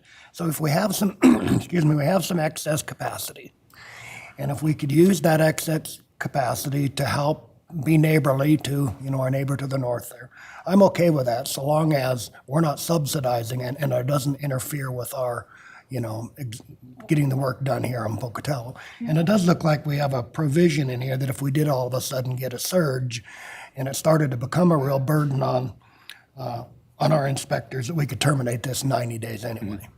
So, just a few thoughts. That's where I'm at.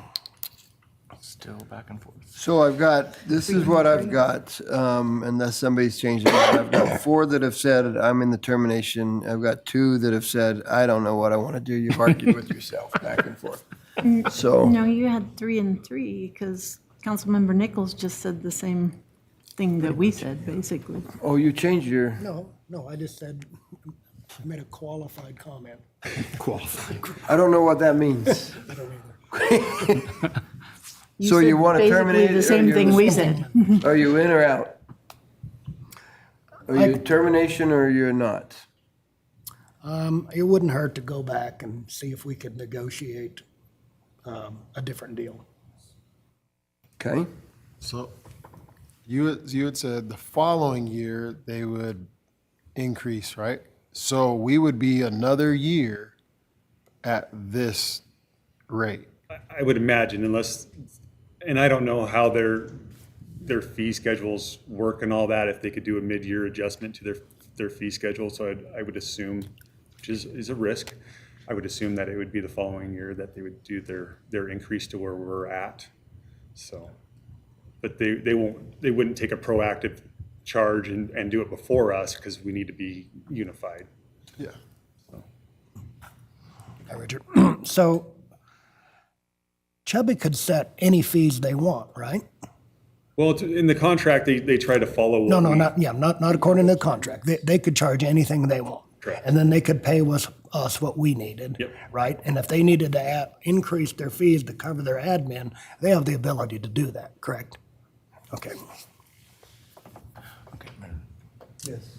Okay, but can we count on a whole nother bureaucracy within a 1-year timeline to do what we're talking about? I guess, I think just be done now, give the 90 days notice, because we can't count on a whole different government to follow, especially if they, public records requests? Like, seriously? Like, no. Yeah. Well, Jared, would you come up to the table real quick? He's just going to say, It depends. you know, Depends. Or his new phrase, it's contingent. maybe. So I think that I'm hearing a couple questions, Jared. If we were to increase our ask to them, it sounds like we're talking about not in FY '26, but it would be FY '27 is when they would go into effect on their end. Yes and no. Do we care? See, that's what we figured. We could, we could say, this is what we need to do, and then they need to act accordingly immediately. And otherwise, they wouldn't be able to collect the fee that we're charging them. So we can force their hand to increase their fees much quicker than a year from now. And if they don't, then terminate. I like that. But the problem is we have to rewrite the contract to account for that. Right now, it just says we collect 75% of the fee that they charge. Well, 75% of a different number is still just 75%. So if we establish a exact number per inspection, and that number is more than what they charge for that type of inspection, they would have to very quickly adjust their fee schedule to cover that cost. And they would be justified in doing so, because they can argue very straight-faced that their cost for that service has increased based on our cost and their administration fee on top of that. Richard, do we charge if we have to go re-inspect? So we just had an instance this weekend on a service change out. And this is a long approach, sorry, but the electricians didn't know what they were really doing. Our inspector went out 3 times, and it was call out over the weekend so that this person get their power turned on. So that, that's an added cost on us. Now granted, we notified Chubbuck and let them know that, hey, we had a call out, and I believe they charge $100, if I remember correctly, for that call out. But normally on an inspection, you get your first inspection. If there's corrections required, we go out, and there's not a fee.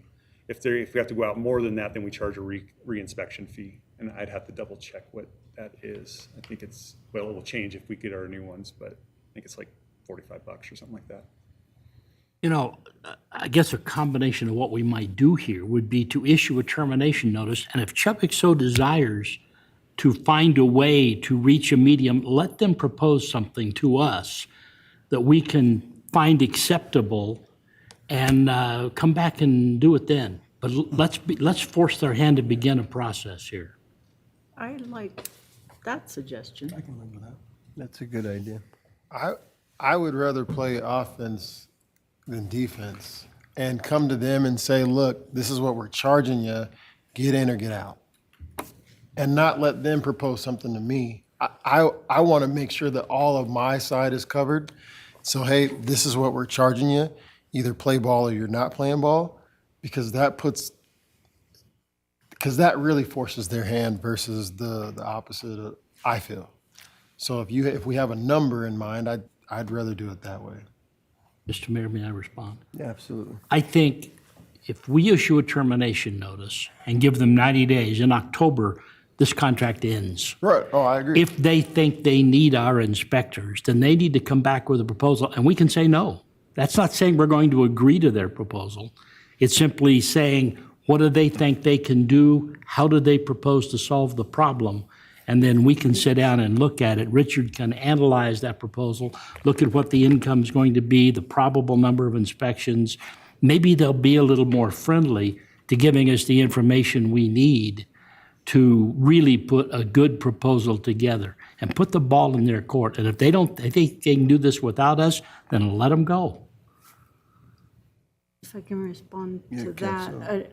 I understand what you're saying, Corey, but I think that if we do it that way, it either ends it, they decide they don't need us, but if they decide they do need us, then at that point, we will say what our number is. And, either they meet, they can come back with a proposal, but we would have a number at that point and say, this is what we would need. And so it's kind of a combination of what you two are saying. I agree. It is a combination of what we're saying. I don't like the idea of creating a back and forth. I like the idea of just like, hey, here's what it is, period. And if you can't agree with it, we're terminating, period. And that gives them the opportunity to say yes or no versus we send something, they send something, I don't like that. Just get right to the point. The point is you pony up, pay what we're requesting, or don't. But If we're you don't pay terminating. it, get out, period. So it's exactly what you're saying, but in the reverse. And we're initiating the communication to say, pay me my money. And that's it. But we're initiating it by terminating it. Councilmember Cheatham. I guess what's stuck in my craw is the refusal to provide us information. Yeah. And I think if we say we're done, their attitude might change. And I am certain that the mayor's attitude will not be the same as whoever this was that refused to give us information. The mayor of Chubbuck's been pretty accommodating over the years. And I know he and our mayor have a good relationship. I get along with Kevin well. And I'm having a hard time with this. I really am. Yeah. I don't mind playing the back and forth. I guess it's 20 years in the car business. But there's a reason for that. And everybody wants to get their costs as low as possible on both sides. And I don't think that's unreasonable to put it on them. Why should we spend a lot of time figuring out what it's going to cost us when it's a service we're offering someone else? Exactly. So let's see what they want to pay, what they're willing to pay before we jump in and put a number out there. Well, we can do that. It sounds like I've got at least 3 over here that says that's a good idea. Terminate. To send the termination and then let them come back if they wish to the table and with what they're willing to do. And if we want to do that, then we can do that. And so I know that we'll send one out. We can do that. And why don't we plan on sending that out, that termination notice? And I'll have a discussion with the mayor, and I don't know who's going to talk to who about what it's going to cost and what their idea is, but I'll leave that up to them, and then they can get back. Probably their legal department will work with our legal, and we'll go back and forth from there. But if you send the termination letter, they've got 90 days and it's gone. Mayor, could we get that in the form of a motion where it is an actual action from the city council? This is listed in the agenda as an action item. I know we don't usually do final actions in this meeting, but it's appropriate to do so occasionally, and I think this would be one of those times. Mr. Mayor? Mr. Mayor, should we do this next week? Should we put it on an agenda next week? I mean, it's agendized properly for that decision today. It's up to you, Mayor, how you'd like to handle that. But in order for us to act and by officially giving them that notice of termination, we need an official action by the city council. I'd make that motion. Yeah. If it's necessary at this point. I'll second. Okay, we've got a motion by Councilmember Cheatham to send a termination notice, the 90-day termination notice. And in that motion, are you giving them the opportunity to come back with Yes. Okay, so that motion, they have an opportunity to come back with an offer to the city to see if we can come to an agreement there. And are you good with that second still? Yeah. So we have a motion by Councilmember Cheatham and a second by Councilmember Mangum. Shawnee, would you please call the roll? Cheatham, Yes. Mangum, Yes. Bates, Yes. Lurick, Yes. Nichols, Yes. Paulson, Yes. Okay, thank you. Thank you, Mayor and Council. Jared knows I don't like council, just things in this meeting because, but that's all right. Thank you, Jared, for your guidance there. We'll move to agenda item number 10, city-initiated tax amendment to Title 17, zoning regulations, sensitive land standards. Planning and Development Services staff members will be in attendance to discuss the zoning ordinance text amendment application to amend Pocatello City Code 17.04.170B.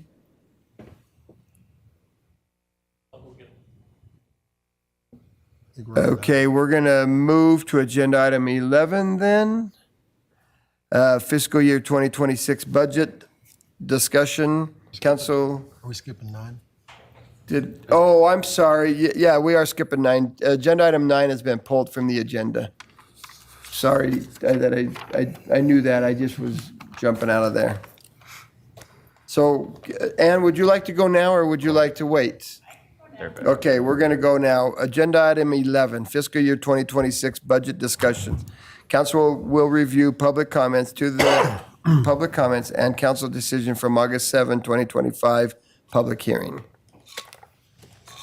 Ann. Good morning, Mayor and City Council. Ann Nichols, Pocatello Chief of Staff. The purpose for this meeting is your final opportunity to make any changes to the budget prior to us bringing them for adoption.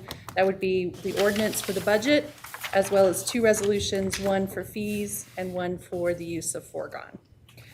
Just to recap, we could take $359,614 in foregone. We are only recommending that you take $19,728 to balance the proposed budget. We are taking, recouping the Avista electrical rate judgment of $101,044 for this year. We are also, with this budget, reducing the amount of reserves for the general fund from $853,504 to $611,140.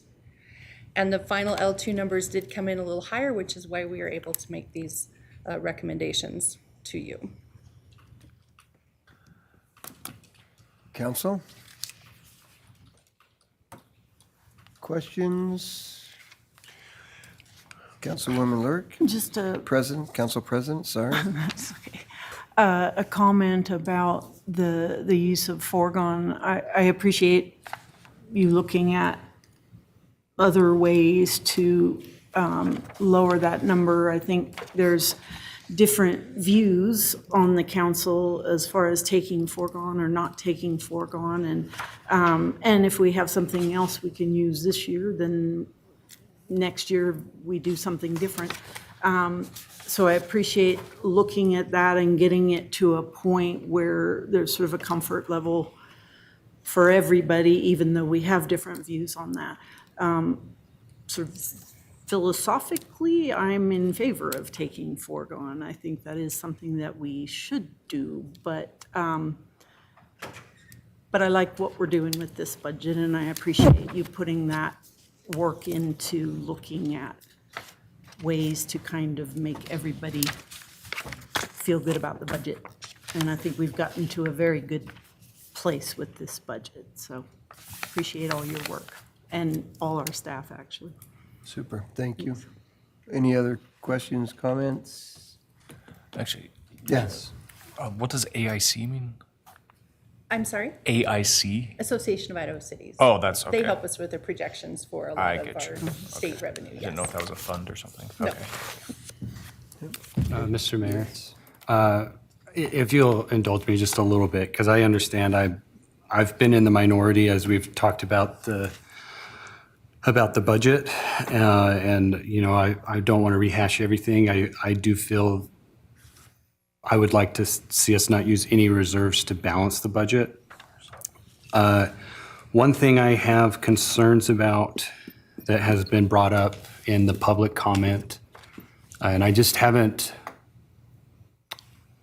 seen much from the city on, is the street impact fee, the right-of-way maintenance fee, which is that interfund transfer between street and general fund. I guess my question is, are we reviewing it? There's an allegation that it's perhaps not legal. What efforts are being made to look at that? So right now, it's a good question. Right now, it does fall into all of the standards that you can take that. There is an allegation there. There is a decision on a court decision, and it's kind of a partial decision, if I remember right. Jared, you might want to come up and help me on this. The city that was in question, they reversed course, and so it didn't finalize, if I understand that correctly. And so we are looking at it this year, that we'll make any adjustments that we need to in the next budget year. Yeah, I mean, thank you, Mr. Mayor. I've looked at what's been put out there, and I recognize I'm not a lawyer, and the people making these allegations are not lawyers either. So I just wondered, from the city's legal perspective, I don't know if we're prepared to make a final judgment on anything, but I just want to know what steps we're taking. Yeah, it's actually absolutely being looked into. I'm familiar with the case up in northern Idaho. It's a different judicial district that's not binding on our judicial district. But it's certainly something that we always evaluate every time we do any budget or any major thing or minor thing with the city. We evaluate, we see what the new case law is out there that controls it, any new laws that come out that might control that. And that is absolutely happening in this case as well. We've looked at it for this year. We'll be looking at it again next year. But I'm comfortable with the budget that has been prepared this year. There were some caveats and differences in the city of Lewiston case that are different from us. And that case was not finally adjudicated with, that portion of the case was not finally adjudicated with the Idaho Supreme Court. So we don't have clear guidance. It's been a topic of discussion among city attorneys across the state since that case came out. And again, always looking at our practices and our best accounting principles, or the accounting principles that we have to follow. And I'm comfortable with where we're at this point. Okay. Thank you. Other questions, comments? I have one, Yeah? unless anybody else Go wants to ahead. go first. Just about the use of reserves, kind of the same comment that I always make, but I think there comes a point where we have to use some reserves. I mean, as far as I'm concerned, it's irresponsible not to. We can't just keep building reserves. That's money that that we've brought in and we need to spend. Not all of it. I think it would be irresponsible to just go in and use or wipe out our reserves. We need to keep that safety net there in case we have emergencies or things that come up that were unforeseen. And so there's a balance there. I like that we are not kind of wiping out our reserves, but I like that we are using some. That's money that we've brought in that at some point, we can't just keep letting that build up. I think we have a responsibility to use some of it. So I think the way we have done this budget, using some reserves, using some foregone, that this is a responsible budget, and these are kind of standard practices, so. Okay, thank you. Any other comments? Ms. Ann, can you give me that number on the reserves that we're using? Yes, we are planning to use at this point with this budget, $611,140. And just to clarify, we do, on your worksheet, on your revenue and expenditure worksheet, I do list the reserve amounts, just so that you can see those. These are reserves in excess of what we need for our operating, in case our tax money comes in late or some of our larger fee payments come in late. This is in excess of, and it's at this point 9.3 million. So we're using 600,000 something out of 612,000 out of 9.3 million. 9.3. I think that's a responsible amount. Okay, Councilmember Bates. Thank you, Mr. Mayor. And I don't want to, like I said, I don't want to relitigate arguments that we've had in past meetings. I just want to be very clear. When I say that I'm concerned about us using reserves, in my judgment, we're using excess reserves for regular operations of the city. And I would include health insurance in that. I understand there was an increase in health insurance, but we knew that was going to happen. That wasn't a surprise. And so I've seen some comments about saying that there's, people pushing for austerity. And that's not what I'm talking about. I would like to see us use our reserves to invest in the deferred maintenance that we have in the city. And if we're using reserves simply to balance the budget, well, that's not investing in the city. That's just operating the city on reserves. So that's where I differ with Council President Lurick. But I also do have some concerns over revenue, and I'll just state those publicly. I do have concerns over our interest income projection. I'm concerned that it's higher than what our former CFO had projected. I have concerns over the water lease income, and I just watching the state, I'm concerned over state revenue and what that may come in. I want to invest in the community, and that's why I want to protect those reserve funds. I would love to see us, we have emergency service vehicles that need covered. We have an HVAC problem in this building. I would like to see all of that addressed. But I just worry that if we continue to go down the road, and we know that next year's budget will be more difficult than this one, I would like to preserve as much reserves as we can so that we can invest in the community and we can address this, some of these deferred maintenance projects that we have. Fully aware I'm in the minority on that view, completely fine with that. But I just want it to be, I wanted to make sure it's clear where I stand. Okay, super, thank you. Any other comments? Seeing none, if you would let's just go ahead and we'll prepare the ordinance for next week, and we can go from there, see what happens. Okay, We will bring you that ordinance for the budget as well as the two resolutions, the one for the fee and one for the foregone. yes. Okay, thank you. All right, let's jump back to agenda item 10.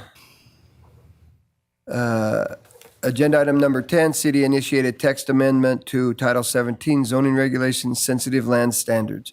Planning and Development Services staff members will be in attendance to discuss the zoning ordinance text amendment application to amend the Pocatello City Code 17.04.170B regarding sensitive land standards and review public comments received during the August 7, 2025 public hearing.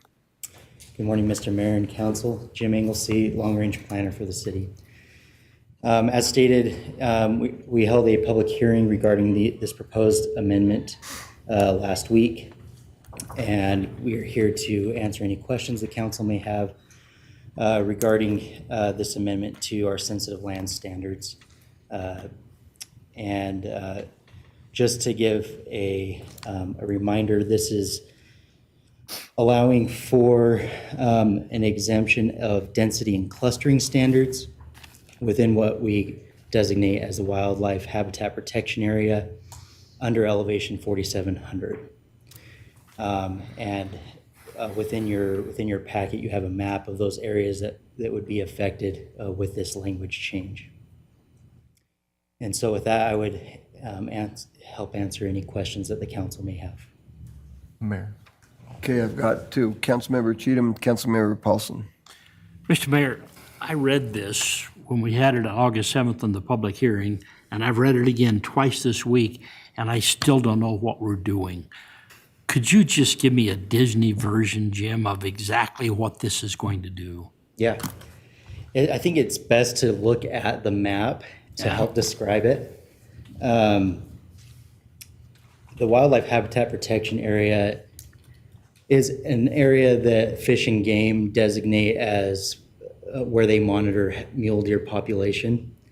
And we use that as the overlay for wildlife habitat protection standards. So this area makes it so that density is cut in half and areas are set aside for open space for Let mule me deer interrupt. habitat. That's the way it is now. Correct. Okay. Yeah. And so the density and clustering standards essentially reduces the amount of density in the wildlife area, and then you're able to cluster and add more density in areas that aren't designated open space. And so what this would do is allow an exemption from that for areas under 4,700. And why that is important, there are certain areas in town that are relatively flat and are developable, but are within this wildlife area. And so to balance the protection of wildlife and allow for development, we're proposing this exemption for areas specifically on the South Fifth corridor that come right up to South Fifth Avenue, to allow the developer to, they can opt into the standards of doing the 30% designated open space and allow for a little bit more density. Or they can just be exempted from that and build to regular development standards. And that, if I may, Mr. Mayor, that's the area that's in red with the yellow outline on the map. Yep, the red area. Okay. Okay, Councilmember Paulson. Yeah, this is just a comment, but it was sometime last year, I remember I voted against subdivision out of these concerns. So I'm glad to see this as a step towards protecting the wildlife. Yeah. It would still require our landscaping standards in those areas. It just exempts from density and clustering. Okay, Councilmember Paulson. Yeah, I go after. I'm sorry, Councilmember Mangum. Paulson already went. So during the public comment, there was a comment made, just for clarification. A comment was made that we're offering kickbacks to people within this area. Well, there are no kickbacks being offered to anybody who's developing or not developing in this area. It's just protecting the wildlife, correct? Right. Okay. Councilmember Bates. My question, there's a fair amount of this area that is outside of city limits. So is the county, I know we had a discussion, I don't remember which, a couple meetings ago, about just making sure the county's on board with us. They're aware of this change and. And I'm not aware of any of their standards in terms of wildlife protection. I'm not familiar with their codes. Okay. And so this would only apply if it were annexed. Oh, okay. Councilmember Cheatham, and then Council President Lyric. Just a comment, Mr. Mayor. I attended a meeting here at City Hall 2 weeks ago, I think it was, and that issue of an MOU with the county was the topic of discussion. And several department heads were there. The discussion was streets, grading, building standards, and that's being worked on. Our, what's it, project manager, I think she is her title, was there and was soliciting opinions, and it was a very well-conducted hour-long meeting to try and find out what the concerns are among department heads as we look at county developments being annexed, that they do meet our standards, that the water that's in the ground, the sewer, the roads, those things are easily adaptable or more easily adaptable than what we've seen in the past. So there is progress being made. Jim was there, and it was a good meeting. Sounds good. Council President Lyric, and then Councilmember Nichols. To Councilmember Cheatham's first question about the confusion of what we're actually doing with this, I've seen a lot of that same confusion on social media. There's people discussing this and very negatively talking about kickbacks and who's benefiting, who's making money, but also a big misconception about that this is the opposite in terms of trying to protect animals, that this is like not protecting them.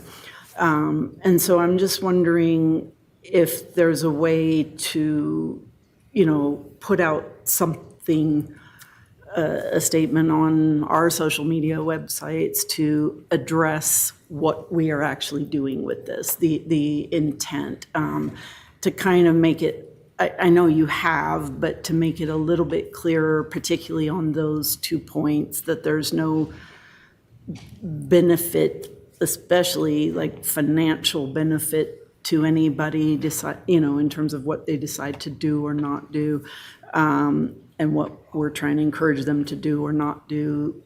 Nobody is benefiting from that, but also that the intent here really is to protect animals and wildlife. And so just kind of in some nutshell thing, make that clear to people, because I'm just seeing a lot of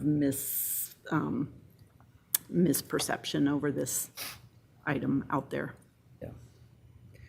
Councilmember Nichols. Hi, Jim. So I was not at that meeting, so excuse me for not being completely informed here. So we actually are removing areas of wildlife protection. We have an area, and now we're exempting a portion of the area from that protected area. Is that correct? So the area will remain. They're exempted from density and clustering standards. And so everything within the wildlife protection standards in our code would still apply except for density and clustering standards. Okay, so in your opinion, this does enhance wildlife protection? I do believe so. And it balances wildlife protection and development, especially on a busy corridor. Really, the only thing it does is, are you going to set aside 30% of the project for open space or not? Is really what it comes down to. And those areas along a busy corridor, I believe, really isn't necessary. It's where you want it more up on the foothills than anything else. And that's why we chose the 4,700, is to continue to protect the foothill area. Great. Thank you for that explanation.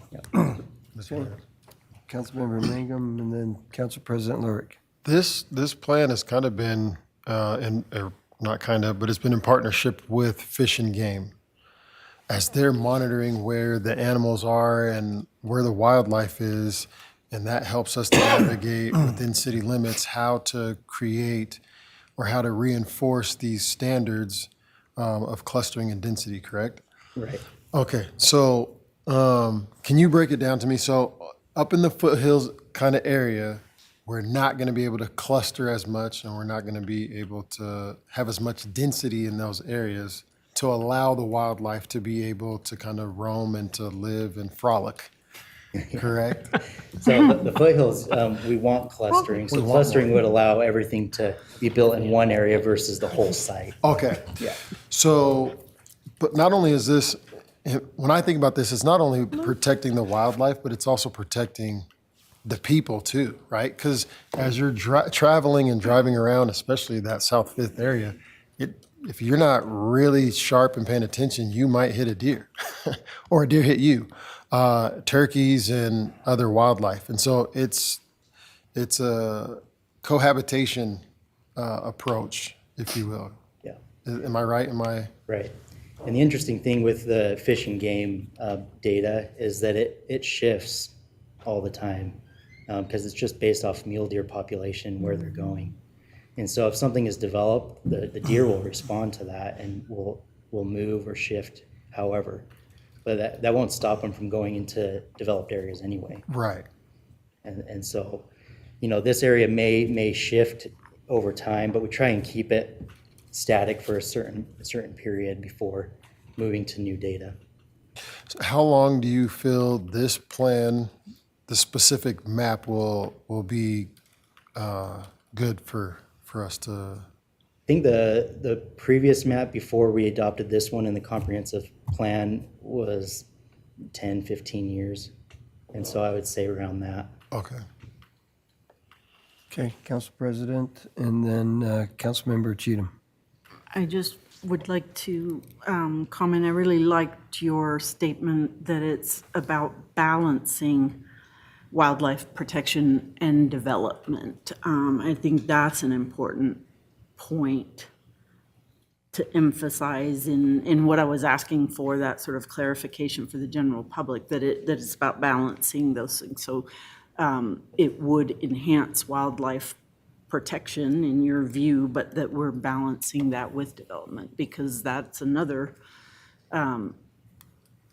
thing that we hear a lot about is, that we develop policies that sort of impede development. So this is about trying to do both and coming up with a good balance, and I think that's an important point.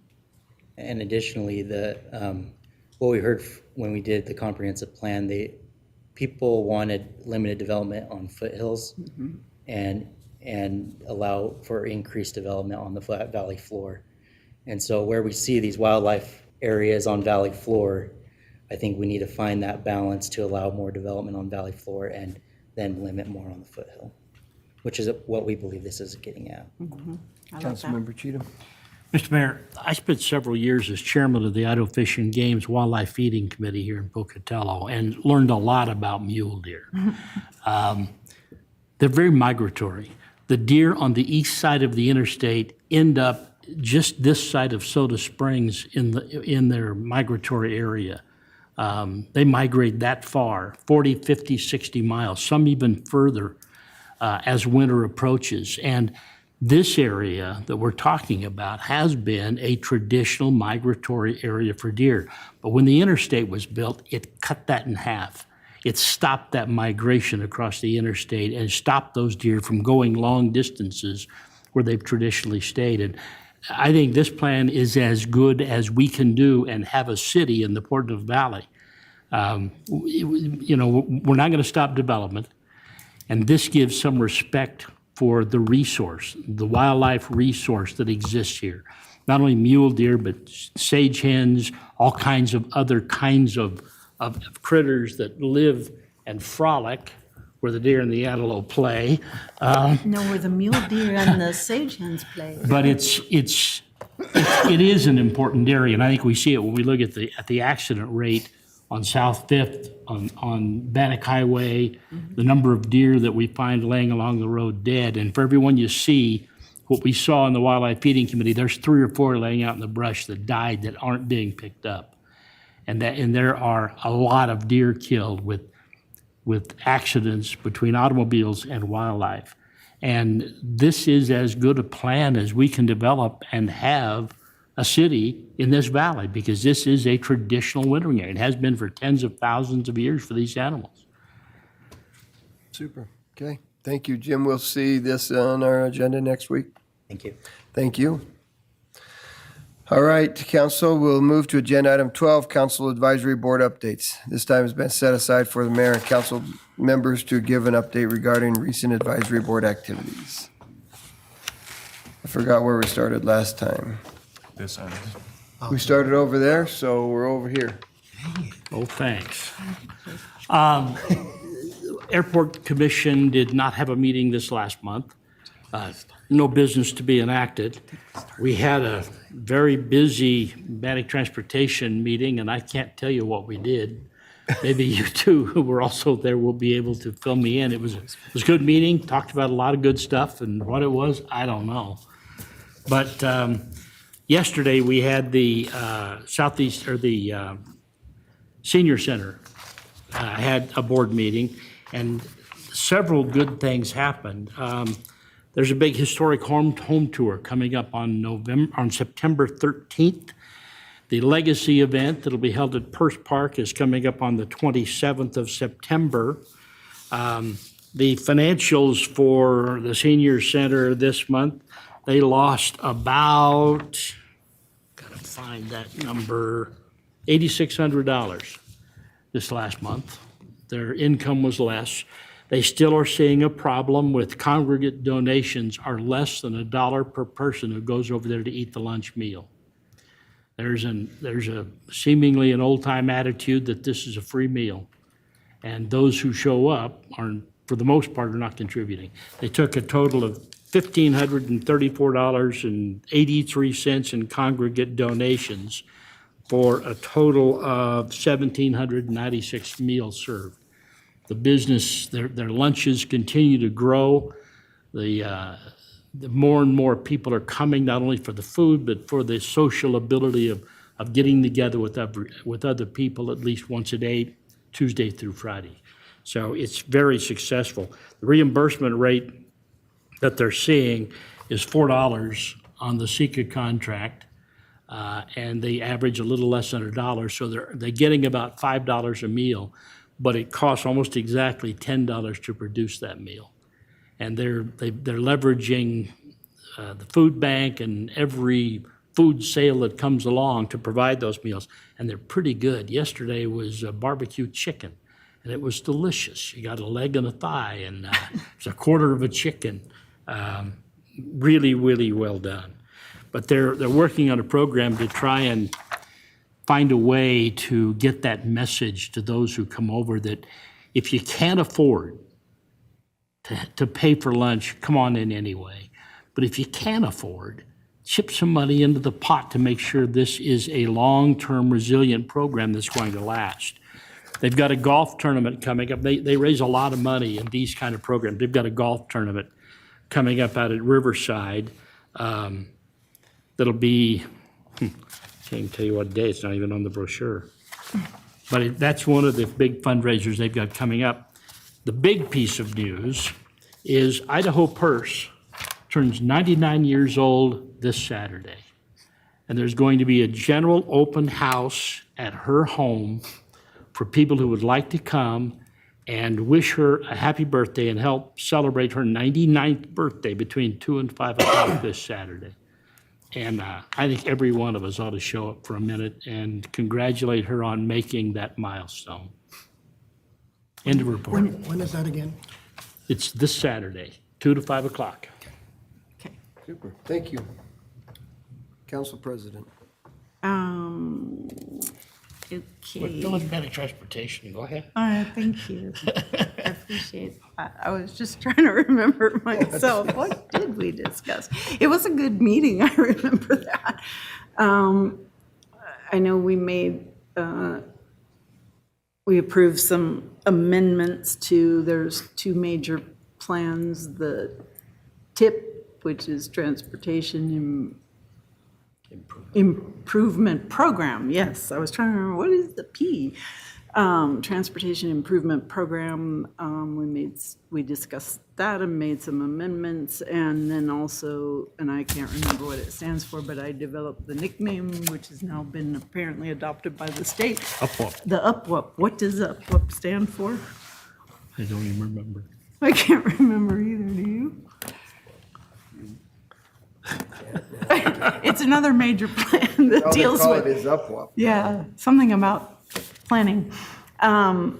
We made some amendments to that as well, and also discussed, because we have this kind of, I don't know, conflict is too strong of a word maybe, but just difference between our focus here in our area has very much been on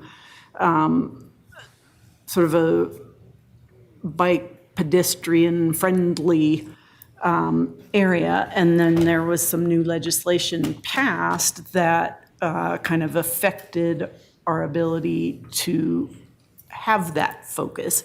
So we talked about the intent of that legislation, and it really was to address one particular problem, but in the changed law, it could have effects on other areas, even if that wasn't intent, and other types of roads, even if that wasn't intended. The focus was intended to be highways, but really any roadway is affected. So we were talking about the possibility of working with the senator who proposed that legislation to come up with some fixes to it that really kind of narrow what it was trying to address.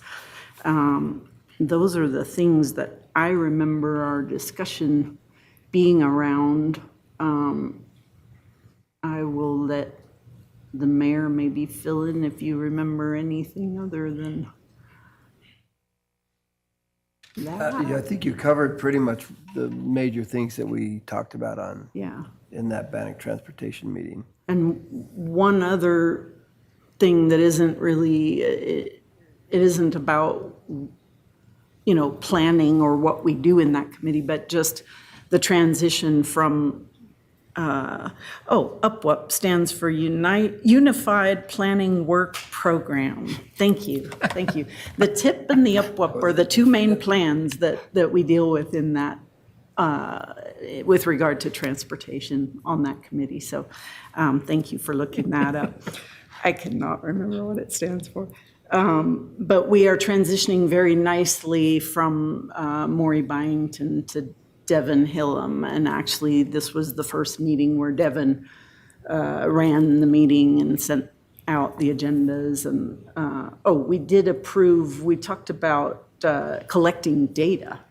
I forgot about that. And we approved the purchase of some additional equipment in order to collect data so we can have as accurate data as possible. So that was another important thing. But it's transitioning nicely, and looks like Maury's ready to go as soon as possible. So that's all I have on Bannock Transportation. Historic Downtown Board did not meet in July. That was canceled.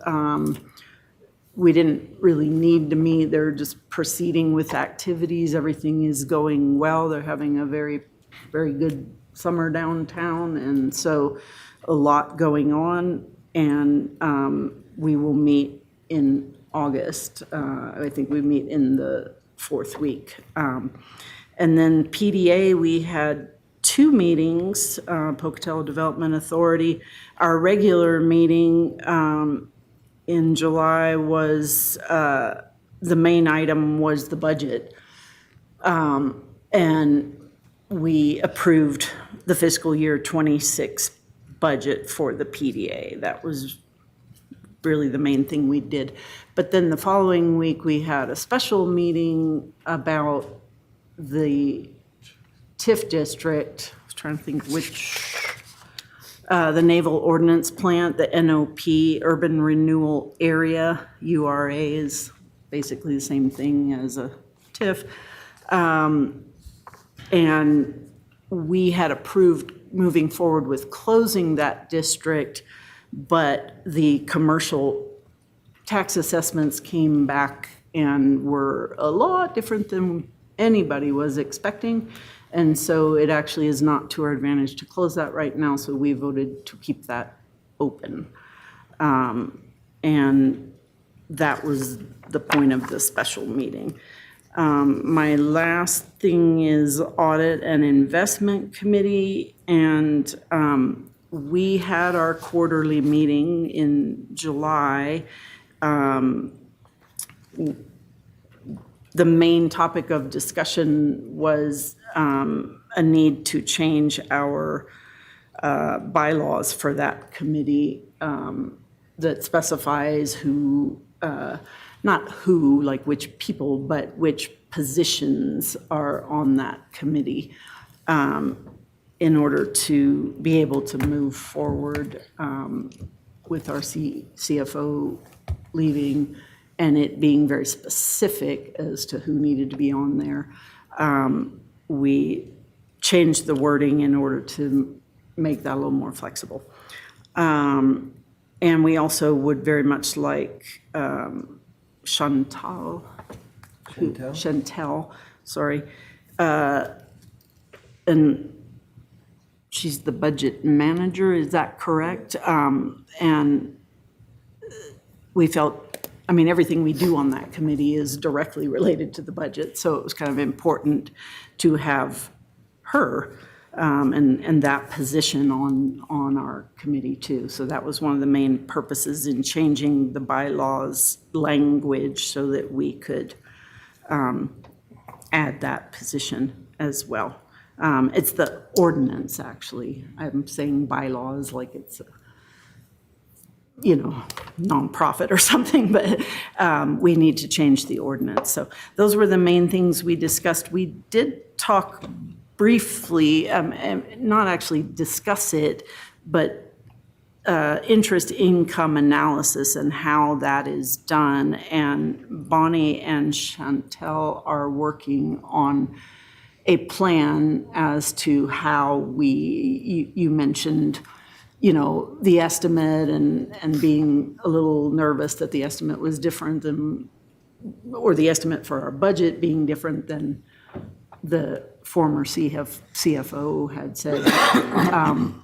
They're developing a plan to be able to come up with a tighter estimate. And I feel good about that, having that plan in place so we can be more comfortable with what that number is. So it wasn't an actual discussion of the interest income, it was a discussion of how we come up with the estimate of it. And then also a brief discussion of investment options. And one of the things I just wanted to mention, the benefit of having Chantel come to the AIC conference. She was able to meet with people there and really look at some options to think about how we invest our money, and I think got a lot of good information there. So that is one of the benefits of our staff going to things like that. And I think in her case, she did learn a lot and learning from other cities. So we're looking at some different options in how we go about investing. And that is all. Sounds good. Okay, thank you. Councilmember Nichols. Sure. I don't have a lot to report. The two of my three boards meetings were postponed or canceled, and Linda just handled the investment audit, so that's all I have. So, yeah, that's great. All right, sounds good. And I've just got a report because you've reported on the others, is the Mayor's Youth Advisory Council, and Ann came in Saturday and met with the leadership of the Mayor's Youth Advisory Council, and so they've got a plan moving forward, and so we'll be starting that once school gets going again. CCOG has not met since I've been on council, but we have a meeting in September, so I would imagine next month I'll have something to report there. The library board continues to focus on updating policies. That's really been the main focus since I've been attending their meetings. The one thing I would point out is their summer reading program. They've had a huge increase. It's been great, and they did a lot of outreach to the schools before school got out, and they've just seen a lot of participation in that program. I can't remember the percentage, but it's a large increase. And then the Arts Council, biggest event the year for them is the Montana Shakespeare in the Park. They had over 1,200 people attend. It was one of the best years they've had. And even better, they had 2 $500 donations, which essentially paid for one of the nights to have them there. So we're one of the longest serving venues for that, and I know they make sure we're a part of it every year. So That's awesome. Thank you. Councilmember Paulson. Haven't had CDBG. Parks, you heard a big update. I don't want to repeat everything that Tanya said. And Sika starts again next month, so I've got nothing. Perfect. Okay, thank you. Councilmember Mangum. NeighborWorks Pocatello has their 4th annual historic home tour coming up September 13th. The Housing Authority is in the works of preparing for some growth within their organization. And you heard from the golf committee, so. Okay, that's it. That's it. All right. Okay, well, thank you. Thank you very much for being here today. And with that, we are adjourned.